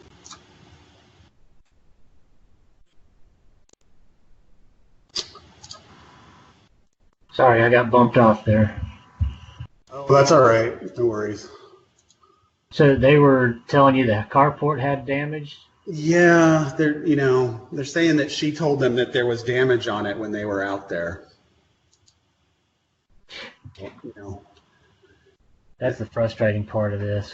Yeah, I mean, it's like, you can't really, I mean, if I don't see it on the pics, I can't include it, so that's why a lot of these have supplements because, when they have somebody out there initially and they're telling them there's damage, we don't have that conversation with them. So There weren't any, well, I guess you couldn't have gotten on it, but there weren't any chalk marks on the carport. I mean, I don't see anything really. It's like, if there was anything on it, I would call it, but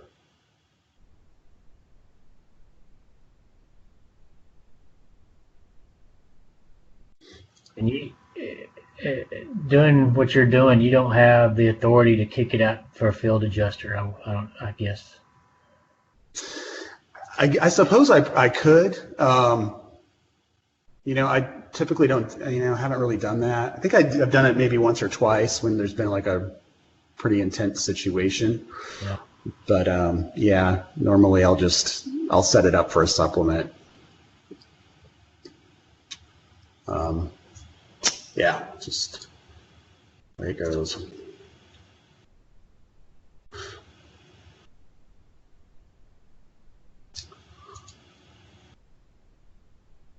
I heard him ask about the shop too. Mm-hmm. That Hancock person or whoever it was didn't do us any favors. No. Yeah, because that looked, I mean, like those two that we saw that look like they're from the inside out, but, nothing else really I am showing on there.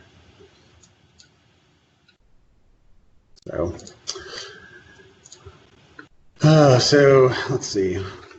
So we'll do, where were we?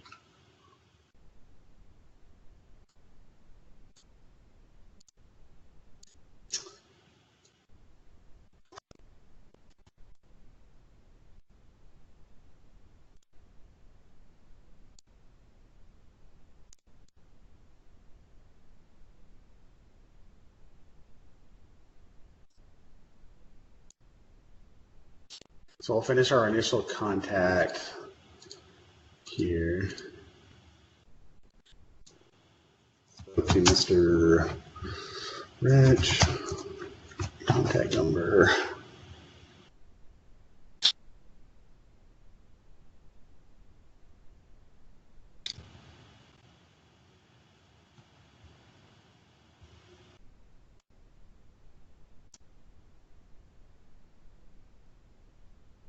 Let's see.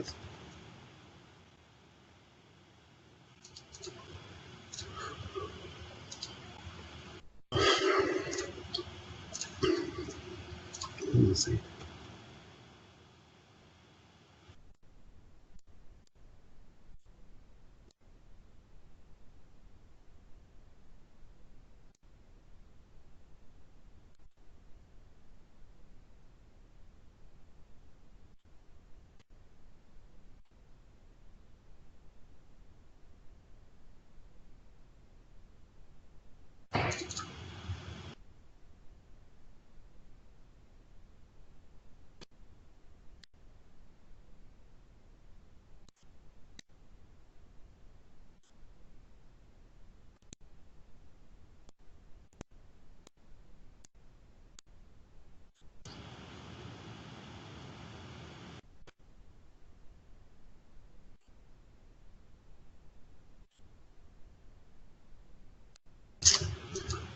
Just got to go through all these forms.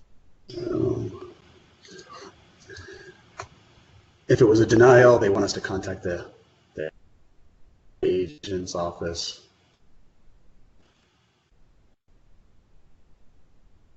talk to the agent.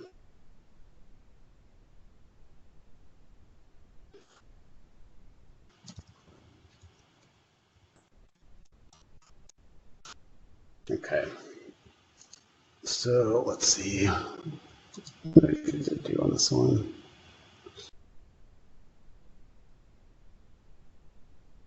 Okay, so we'll add the roof form.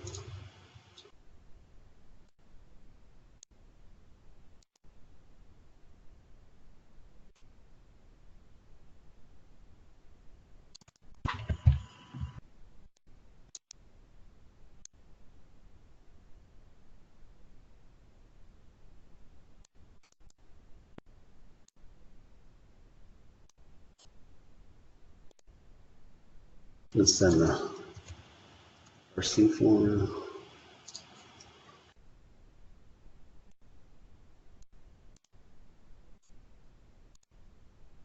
I've never even seen this letter. Oh, it's the Prop 004. It'll tell you at this on this claims process tool, like once you submit that, it'll kind of tell you at the end like which form you need to send for the. Some states have different forms than others.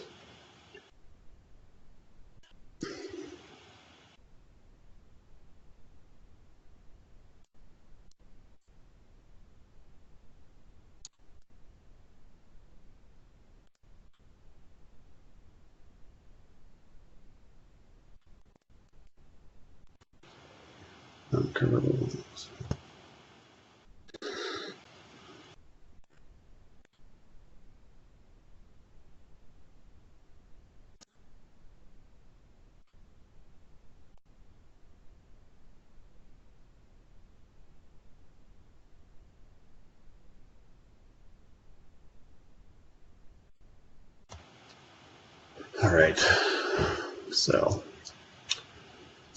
we'll go ahead and get that issued.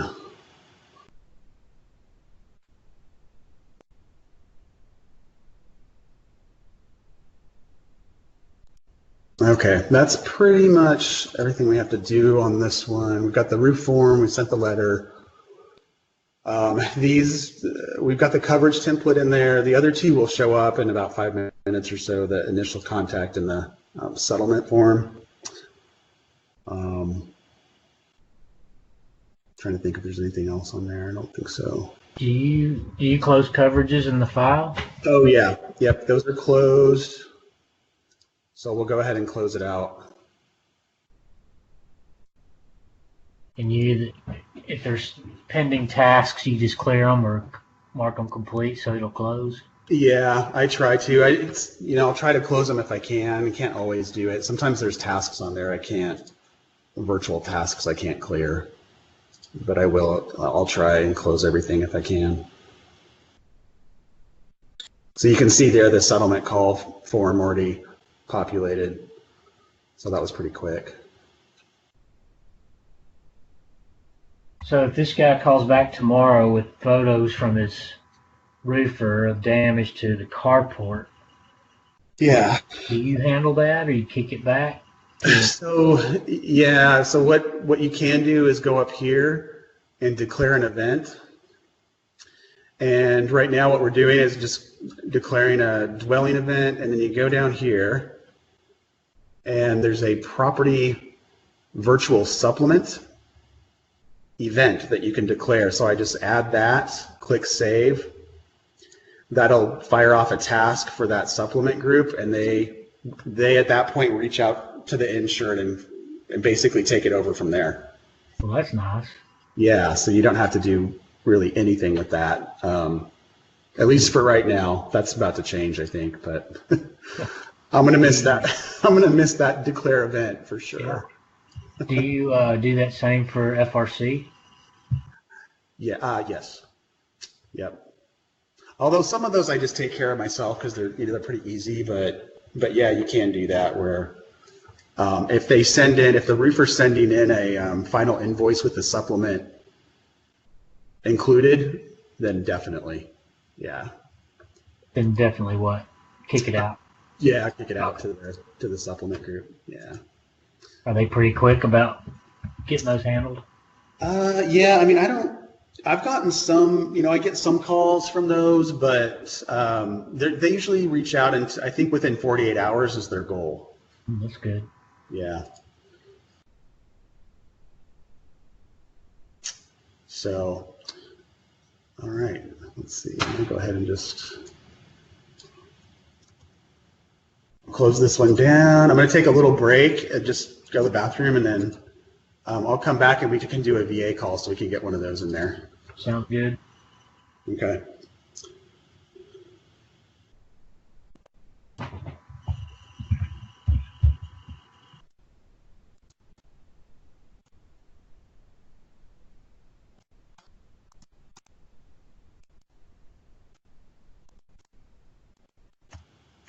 I just keep track of all these as I do them, as they go. Okay.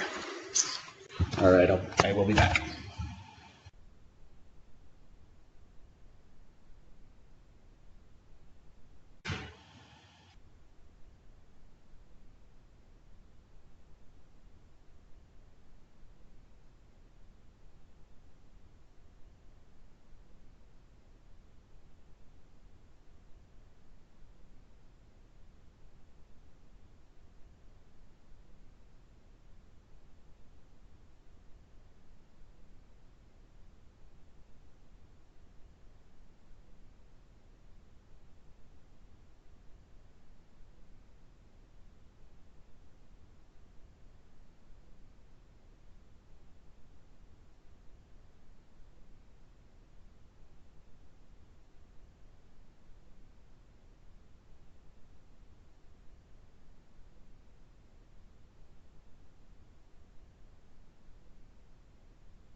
Okay, I'm back. That's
Okay.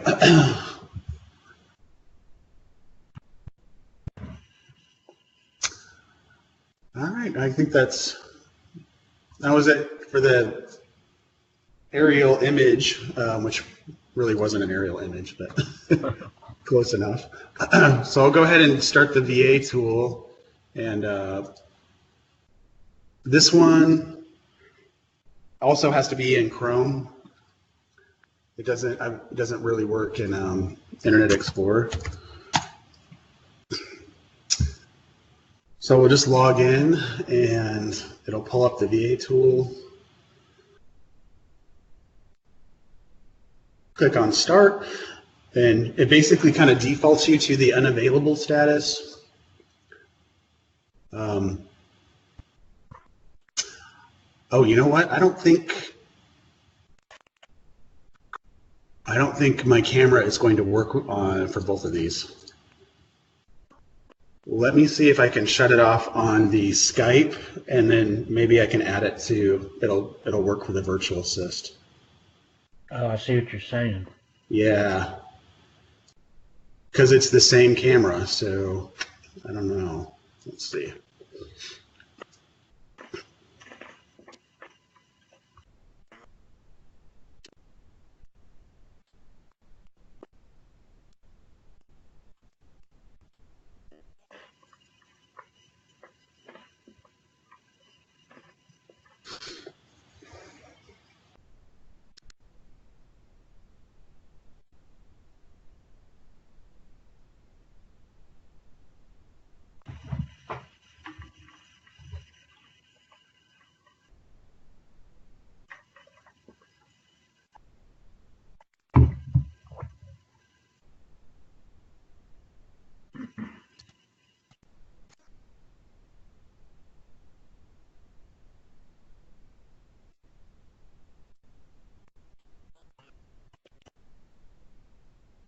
Okay, there it goes.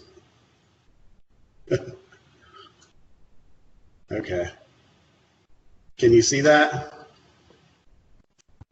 I'm just seeing the outbound call, start call. Yeah, okay. All right, cool. All right, so yes, you've got your available, unavailable log out. So we'll go ahead and go available and wait for a call. That's pretty much, what you do. And then they've been pretty consistent lately. I haven't waited more than, I don't know, maybe 5 minutes before one comes in.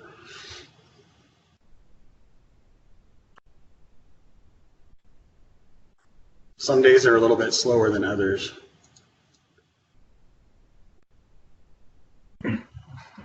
I'm still trying to get a grip on how your day is filled. I mean, if you sat on here for an hour and never got a call, do you just wait till 4:30 and then bail out, or how's that work? Yeah, I mean, I've never waited that long for one. They usually, well, there's been a few times when maybe it's, I don't know, been 20 minutes or so. Mm-hmm. But I try to, you don't want to get caught on a call, like, at the end of your day. And then, you're on the virtual call for maybe, 15 minutes, maybe 20. Sometimes it's a bit longer. But then if it's a loss with some, with damages that you're going to have to write an estimate for, you can kind of get stuck there for a while. Right. So I usually try to log out of this around 4 o'clock. So that I don't get stuck on a call and have to complete that estimate. And I don't like to roll over into the next day. So I'll usually log off around like 4-ish. But yeah, it's, I'll typically, I'll start in the morning, do my AI aerial claim or virtual package or whatever it is, and then log on and, usually we'll get 3 to 4 of these a day. 3 or 4 of which? The virtual, the VA calls. Yeah.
wonder if this might be one that is an aerial package. That take a look at it.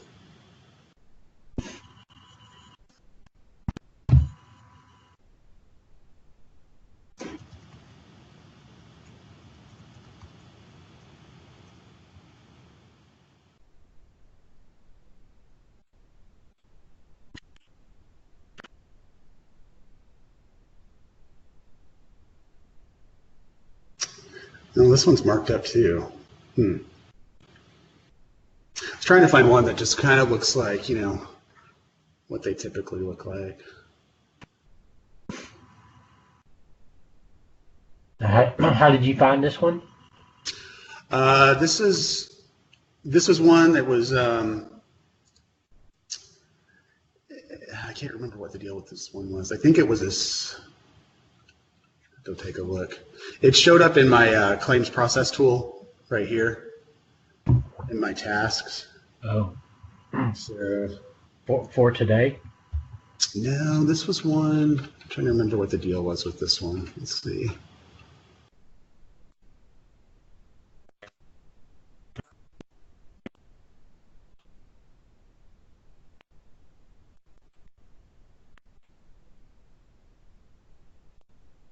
Oh, this was one from yesterday.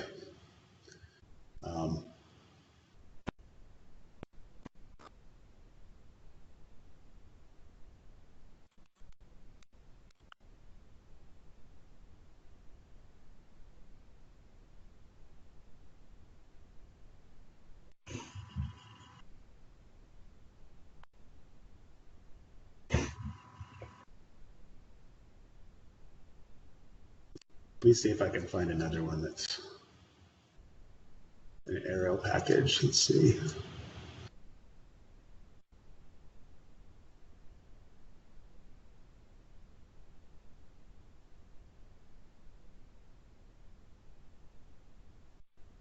So,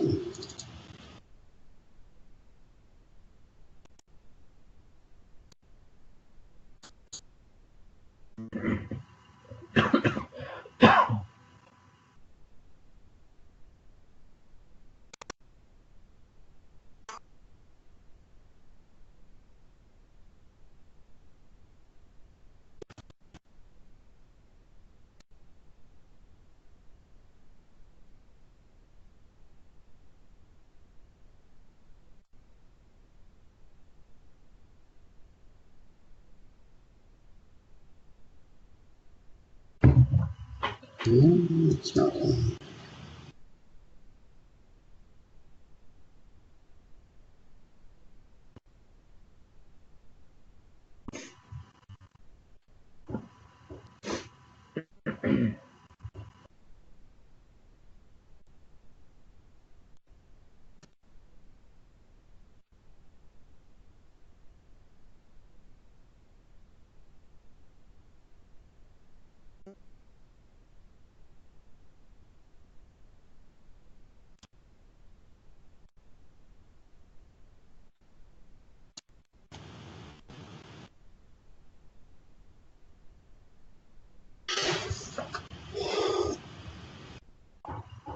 Oh yeah, so this is kind of more of a better example of an aerial package. And that'll give you a pretty good overview so you can see all the roof components. Yeah. Got a T-lock on it or something. Yeah. So you worked this one? This is one I did. Yeah, I already did this one. Was there damage on it? You know what? I don't remember. I don't think so. Looks pretty clean from what I can see. Yeah. Let me see if I paid out on it. Nope. Yeah, so this one. Oh yeah, I remember this guy. He basically just had a crack in his skylight. I think in this dome skylight back here was broken. So, but everything else was good on this one. No pushback. No, he was pretty good. He understood. I mean, there was nothing on this roof. It looked really clean. It's brand new. Yeah.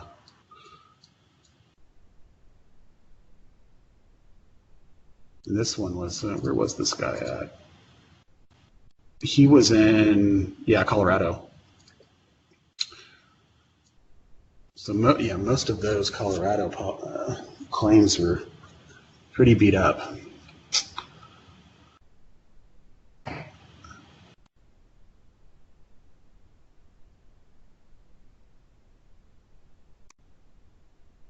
But you can see they'll generally get some pretty good photos with the drone.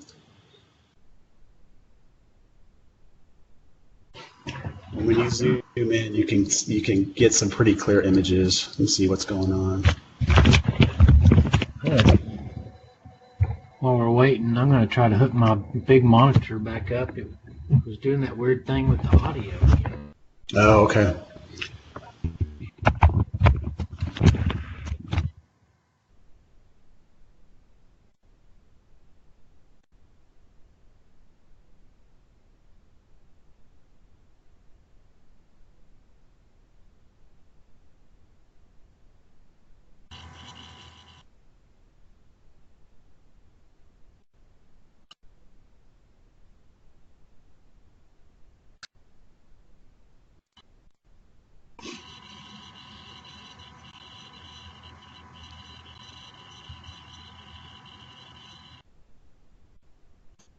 Oh, here we go.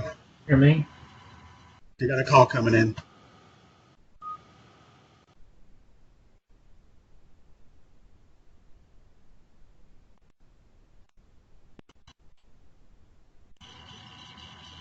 Hey, this is Ryan at Allstate.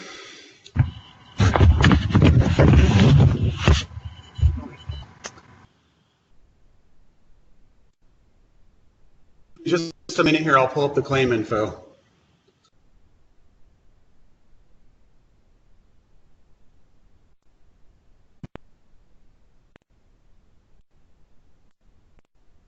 Hey, Daniel, I'm going to go ahead and cut off the my video to improve the call quality, okay?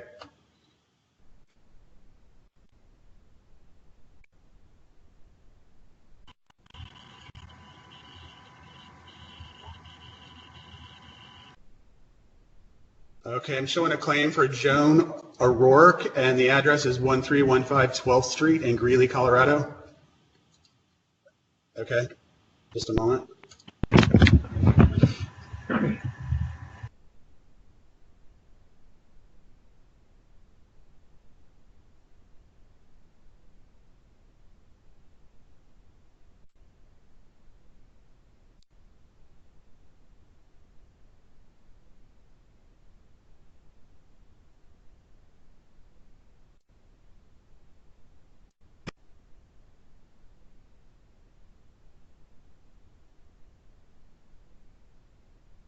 Okay, we can go ahead and get started whenever you're ready.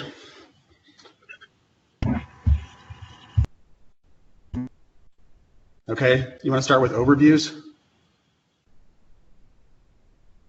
Okay, got it. Okay, got it. Okay, got it. All right, got it. Okay, got it. Okay, got it.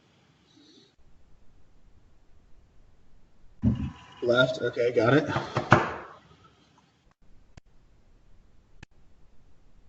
Okay, got it.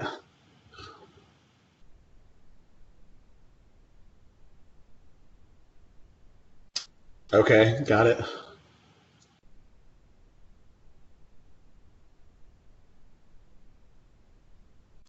Do you know what direction that's facing?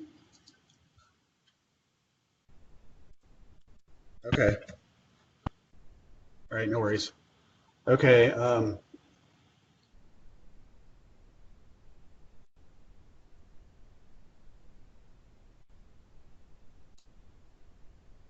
Okay, it's just a little bit blurry. What does that say on the top there?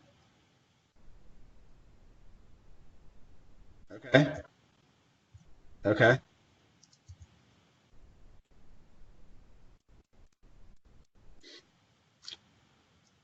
Okay, got it. And are all of those vents damaged?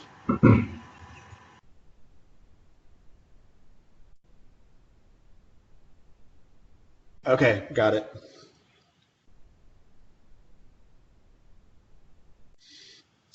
Okay, I've got left square hail equals 10, 0 wind. All right, got it.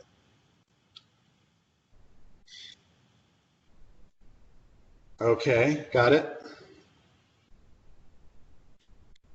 Yep, okay, got it. Okay, got it. Okay, I've got front hail equals 10, 0 wind. All right, got it.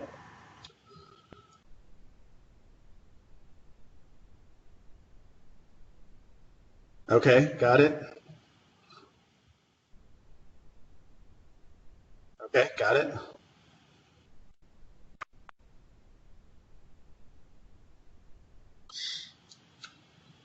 Okay, hail 10, 0 wind, got it.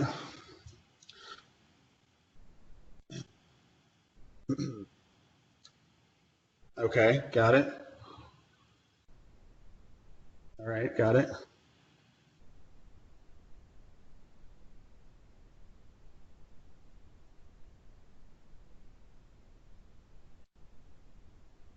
Okay, got it.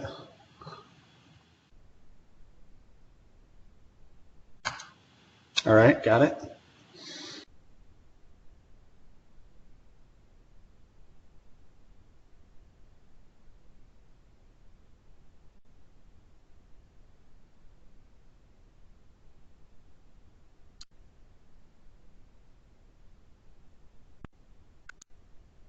All right, I've got, oh yeah, that one's got a lot of hail on it. Okay, right, hail equals 10, wind equals 0, got it.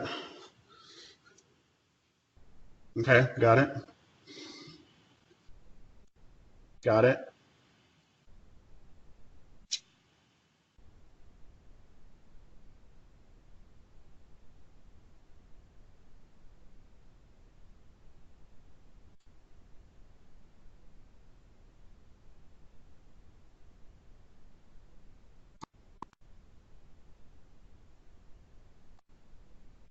Okay, got it.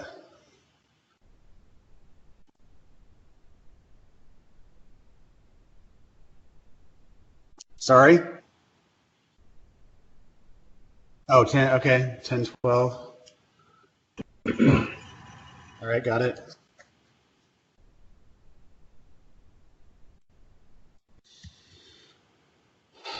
Uh, okay, got it.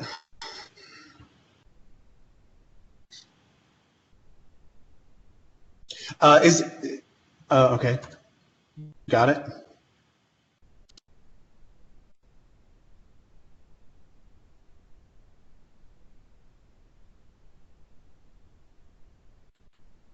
What, okay, got it. Any valley metal?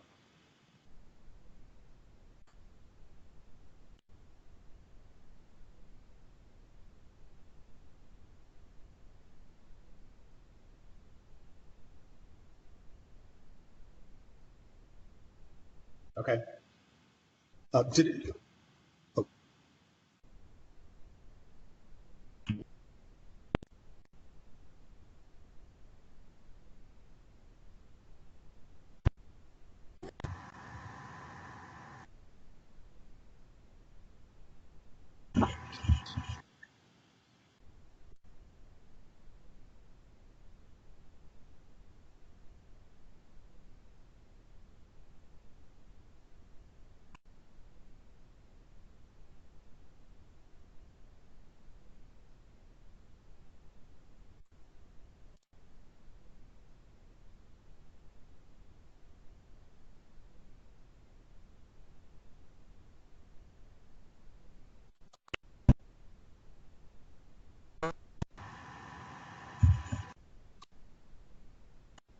okay. All right, great. I got it. Appreciate that. Um,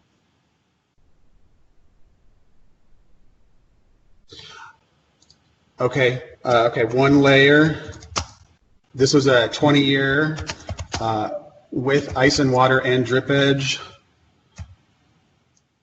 That's a factory drip edge. Okay. Also,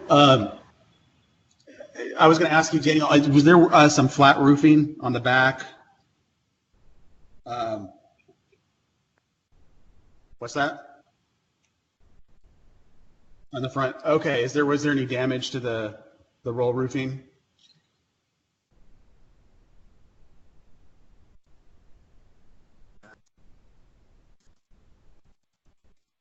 Okay.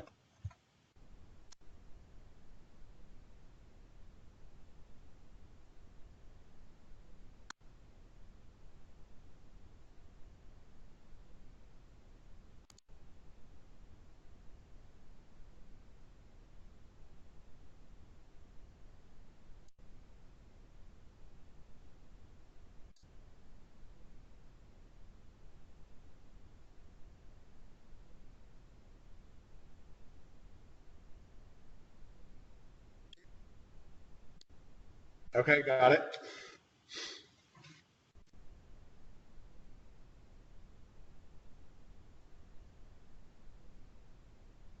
Got it.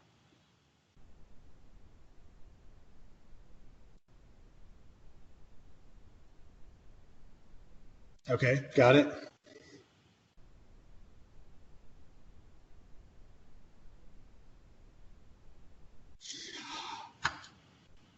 Okay, got it.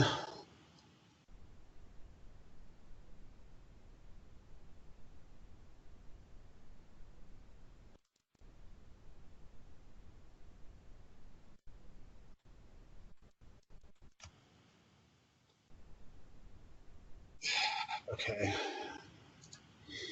All right, got it.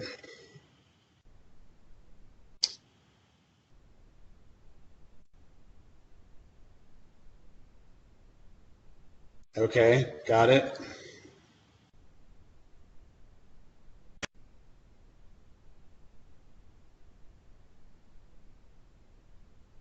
Okay, got it.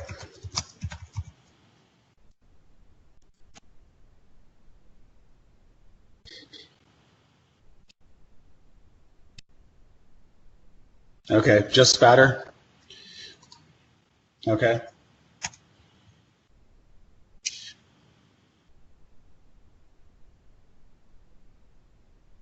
Okay. Do we have any downspout or gutter damage on that elevation?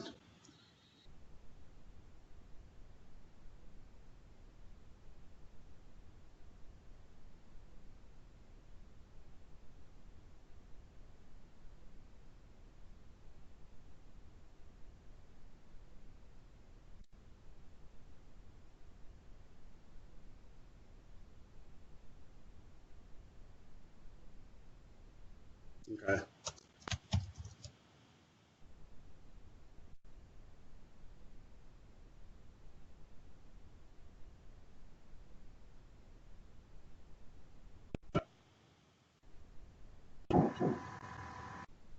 Okay, so 4 at 10 feet high.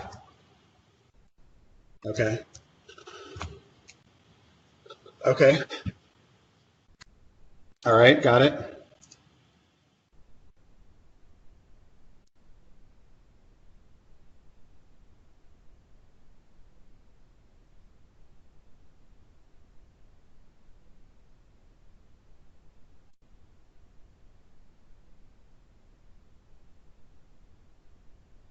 Yeah, that's fine. I'll contact her.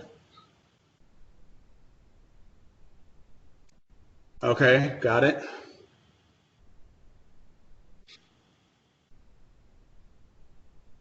Okay, got it. Uh-huh.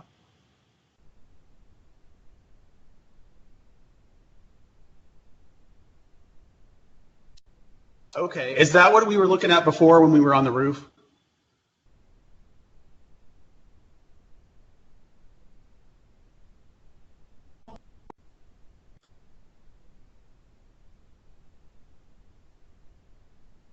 Oh, okay.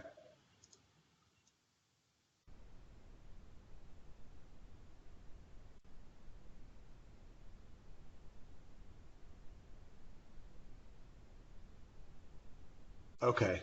All right.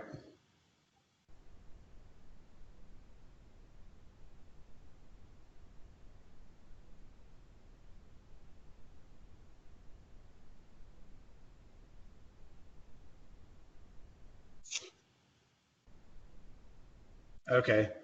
Is it possible to get a couple more pics of the hail damage on the siding there? Okay. Yeah, barely. Kinda. Okay. Can you chalk it a little bit? Would it, like maybe it might show up a little better that way? Oh, okay. Okay, that's all right. Okay. And this was aluminum siding, you said? Okay. Yeah, okay. 35 feet by 22 feet high. Uh,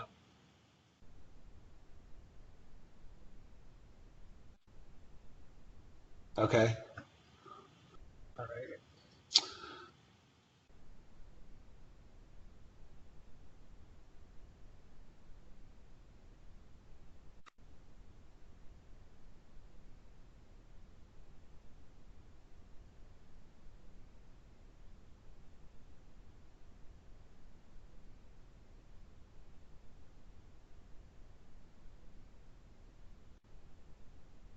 Hmm. Yeah, those are coming up a little better there. Okay.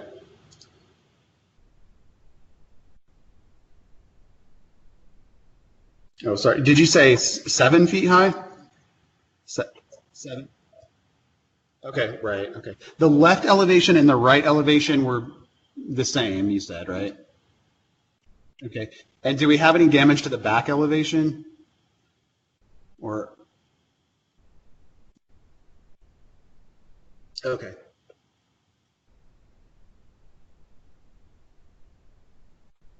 Okay. Okay.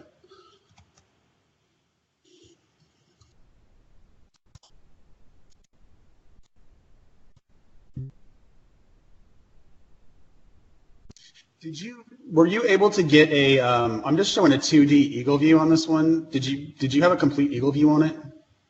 Do you remember?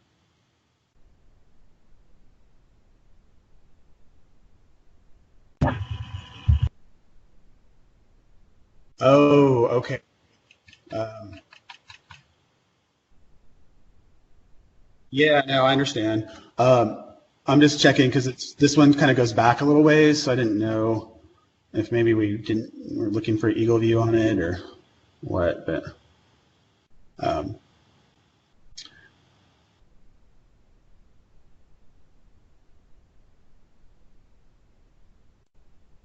okay.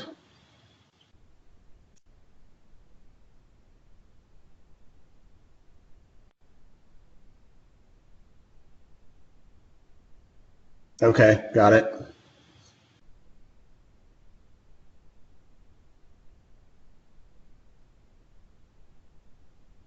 Okay.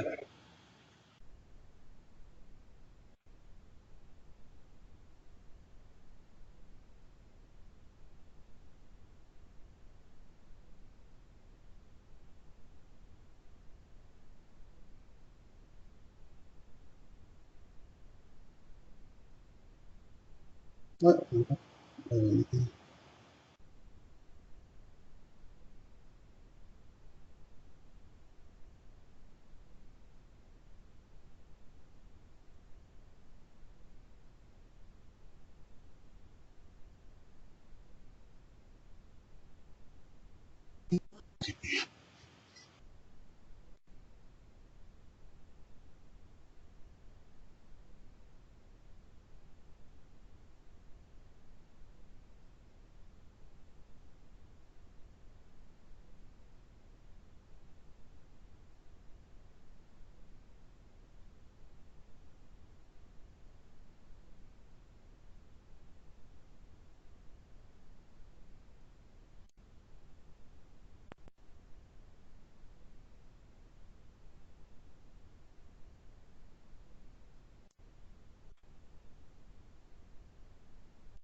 Really? Okay. Oh, yeah, that's pretty bad. Okay. Um, all right. This is a detached garage. Uh, okay. Would it be possible to just get the pitch on the roof and then maybe the measurements of it? Um, and I think that will be good there. Because as I'm going through this file, this looks like a supplement, maybe for just the shed. I think this is maybe previously inspected on the dwelling already. I'm not really sure, but it looks like the shed. 20 by 9. Okay.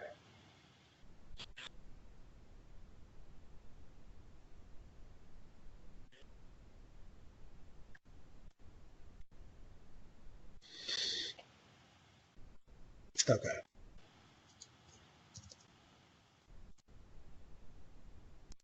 Okay. Got it.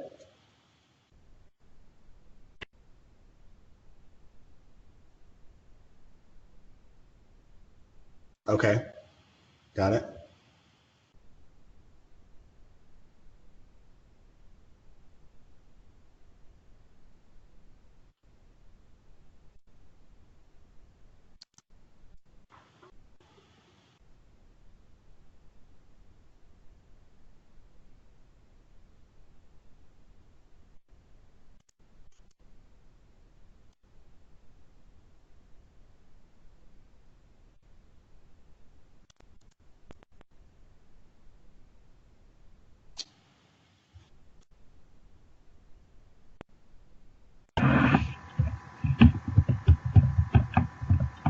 Okay. That was there's no was there hail damage on the siding, or this was hardy plank, so okay.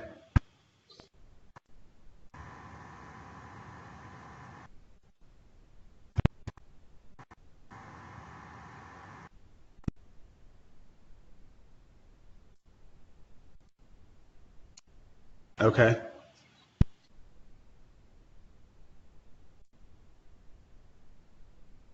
Okay.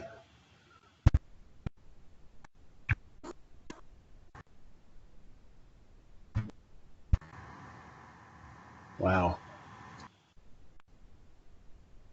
Okay. Um no, I think we're good. That so the shed was 8 by 16, or 20 by 9. Sorry, the elevation was 8 by 16. Or was that no? That was the sorry.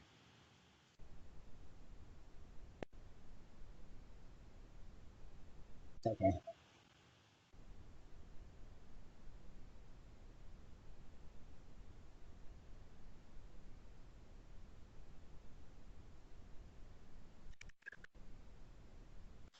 Okay.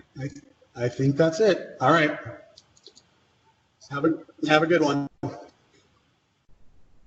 right. Bye.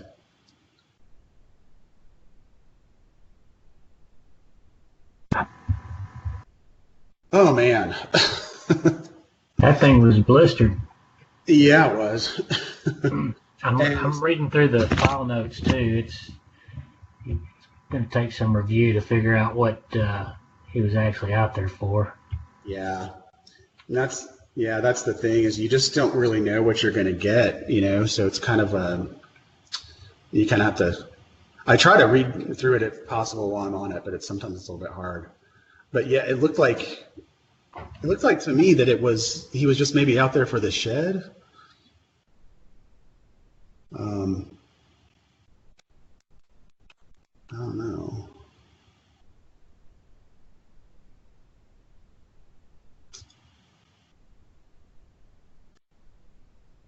And I couldn't hear him talking for some reason. Were you on the phone with him? Oh, it was just through the app. I wonder why, huh? Oh, maybe because of Skype. I don't know. I could hear you. Huh.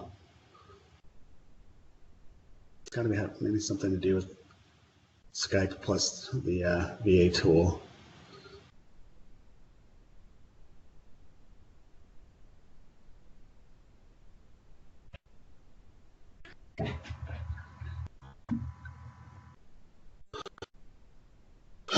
Okay, so one thing I try to do right after the call is export the photos just in case your system crashes, because you don't want to lose the photos.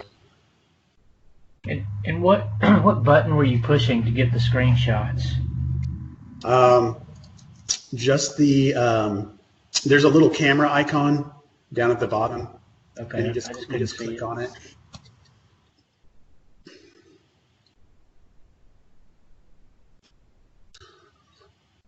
And then once it'll save all the photos here for you, and then you just can click on export photos. You want to name your photo set, and then I usually just name it the claim number, and then export.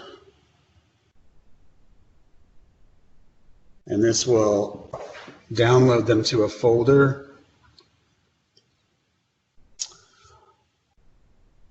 On your hard drive, and you'll see them here at the bottom. It'll start, once it starts going, you'll see them starting to download there.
Okay, so those are all downloaded. And then you can just go over into Xactimate and then add them to the claim.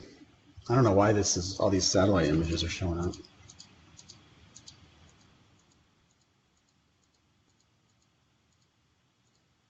I'm going to take those out of there.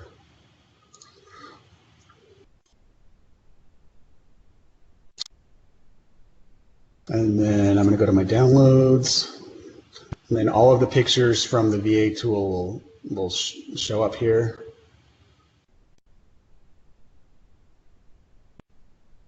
Man, this claim looks like it's been closed out. They got the shed, the roof, the siding, personal property, and the fence. Really? Okay, awesome. That's great. We'll take a look at it and see. So you can add your photos here, and then and then label them like you normally would.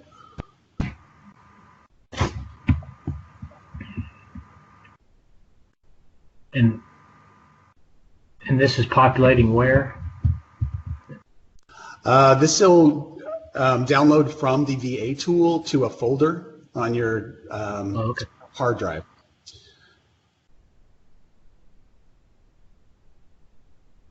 And I just named mine downloads. And I think it actually defaulted to a downloads folder. I don't think I actually even did anything with it. And so when you click on load images, you can just go into your folder and find them there. Once I've got these saved, I will usually go into that folder and delete all of those old photos so it doesn't take up too much space. Yeah. Do you transfer them to NextGen? No, no, it will automatically do that for you once you finalize the Oh, once you finalize your estimate, it'll add it for you.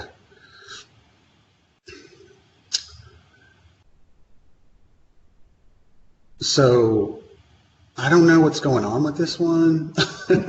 This is kind of, let's see.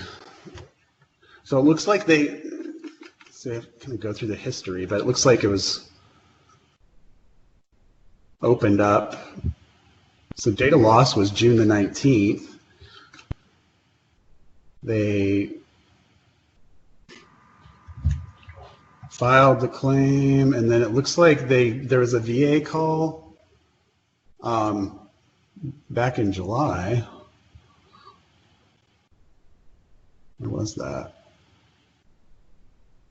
Yeah, here, received VA call, finished most of roof inspection, got disconnected, ended the call. So they were supposed to send in a package. Let's see, this might be the package.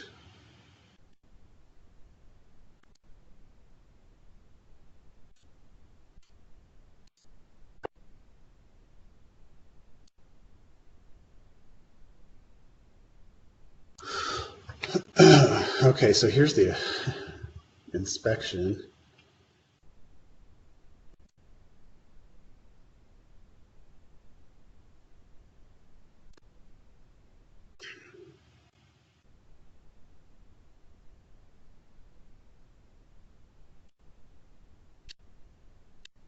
So that's in there.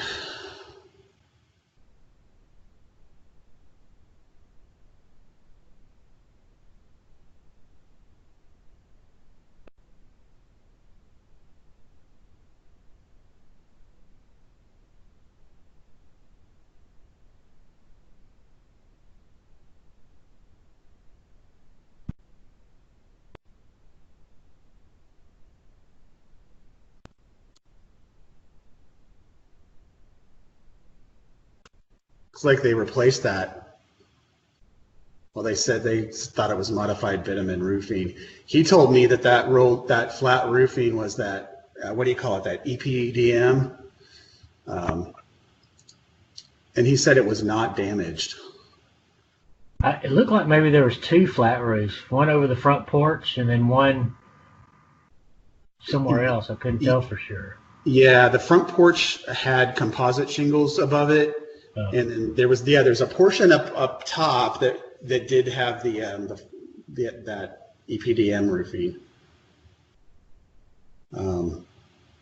He was going pretty fast. I try to sometimes tell him to slow down. Those guys are like trying to get as many in as they can, and they'll just, they'll keep going if you don't slow them down. Yeah.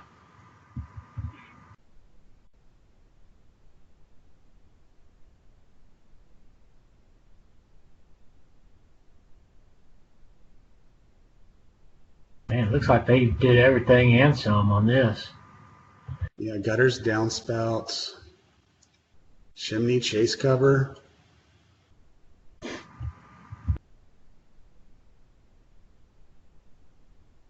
So, okay, so this one. Ooh, all right, so that was back in July 24th. Let's see what this full estimate is.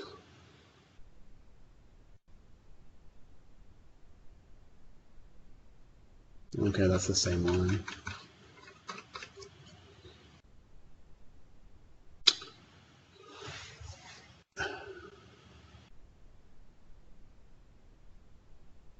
Wonder if this is the same one.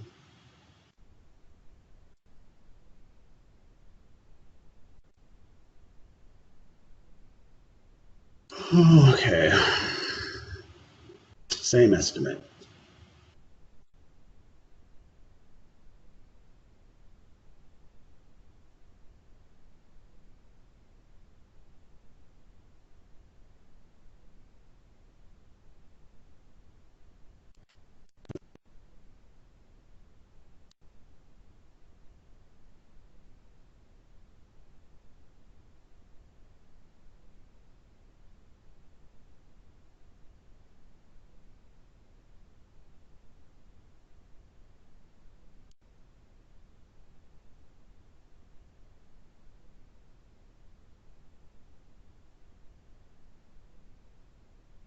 Okay, so here's something. So please send pictures and or estimate of damages to garage. Please only place your claim number subject line. So yeah, it does look like it's a supplement for the garage.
So yeah, so it looks like this one,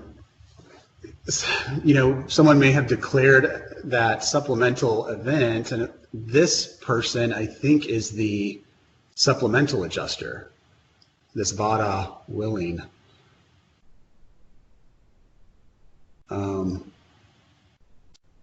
Let's see. Oh, okay. So she's requesting a second inspection because the other damages were missed. Fence, detached garage, roof siding.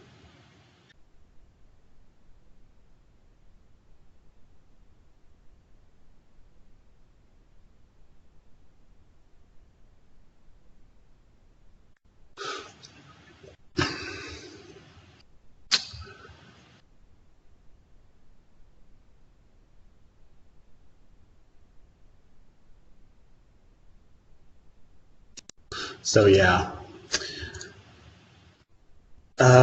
Okay, yeah. It looks like to me we're doing a supplement for the siding on the shed, the siding on the house, and the roof on the shed. I Right? thought I saw this. I saw this shed on one of those estimates we looked at. Let's see.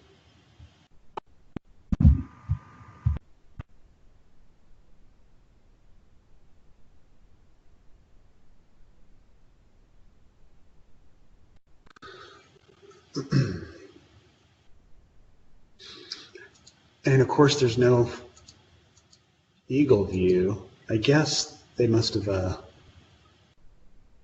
well, I guess there's a 2D. Yeah.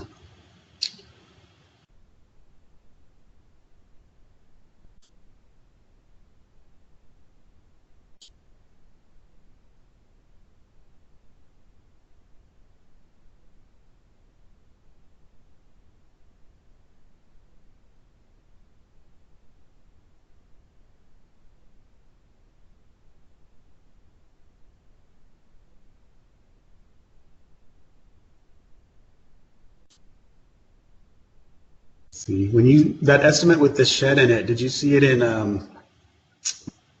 NextGen? Uh-huh. Let's see if I can find it again.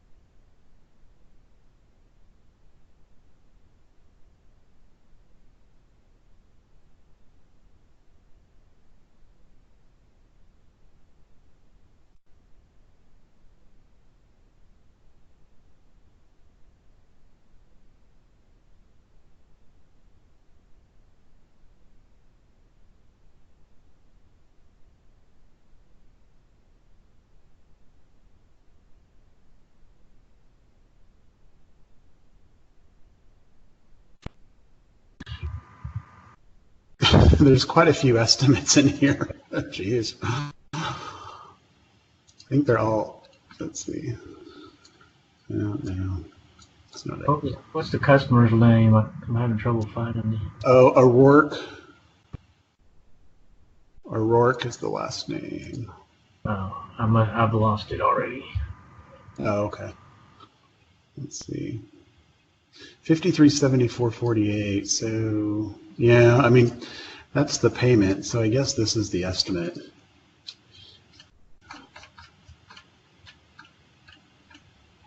But he said that there was hail damage on every elevation, and then also on the shed. So.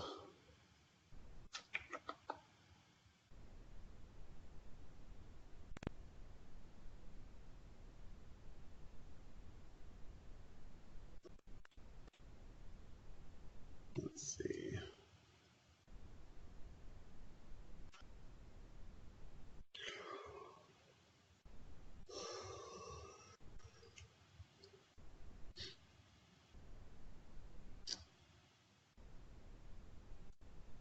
Some water, rich cat drips, that right, back gutter.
Hmm.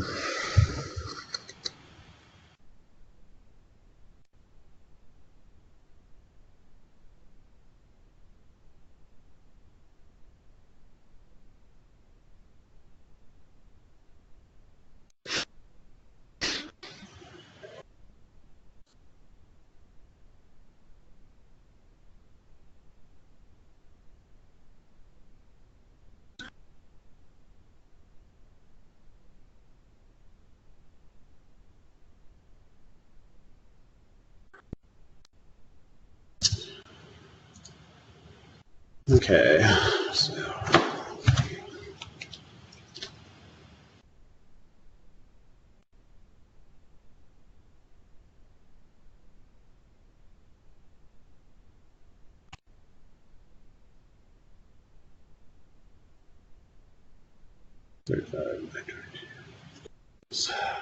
Plus 770.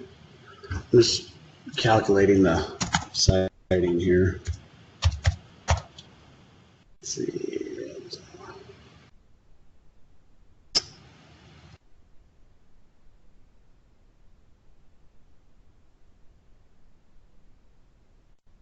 Okay, so let's see.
Man, that's a large supplement. I guess it is siding on the whole house. Okay.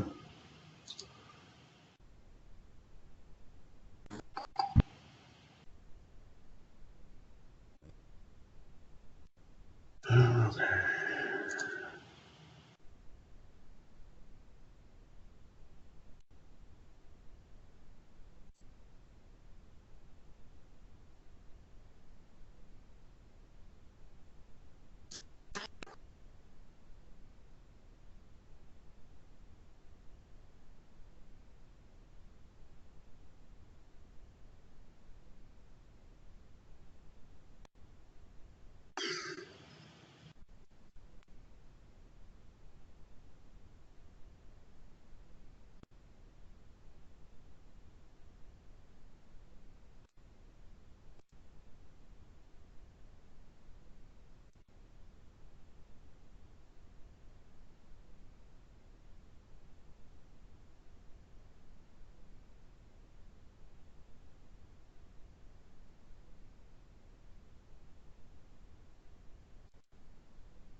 How long you been doing this virtual, Ryan? Um, since let's say like April or May, somewhere in there. Yeah. Yep.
Oh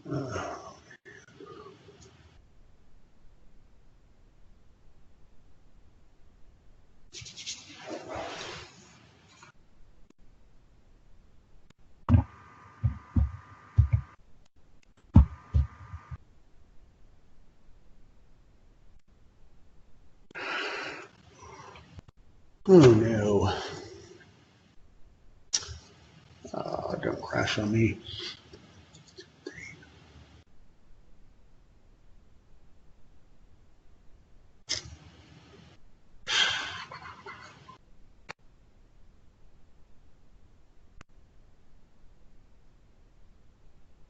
What happened? Oh, my Internet Explorer just went down. Uh-oh. Yeah.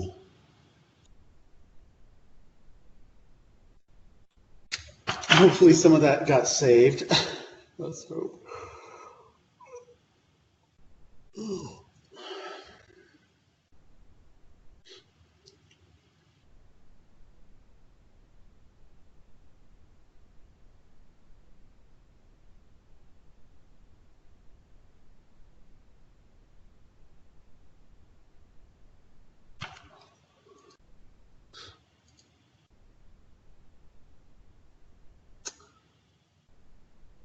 That's one I'm going to add.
All right. Well, I think I've got the additional items on there for her.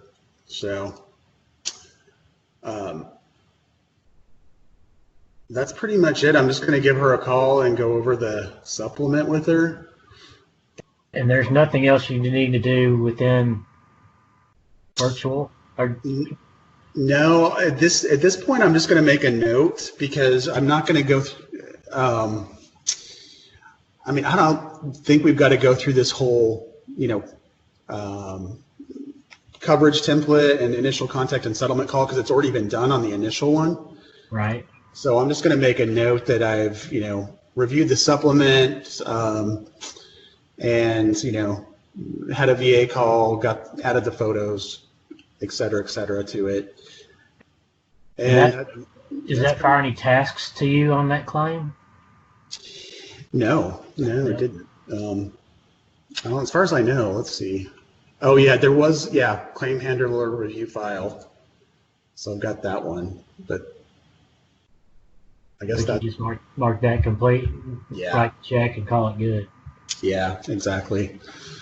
All Yeah. right. Well, man, I sure do appreciate it. Yeah.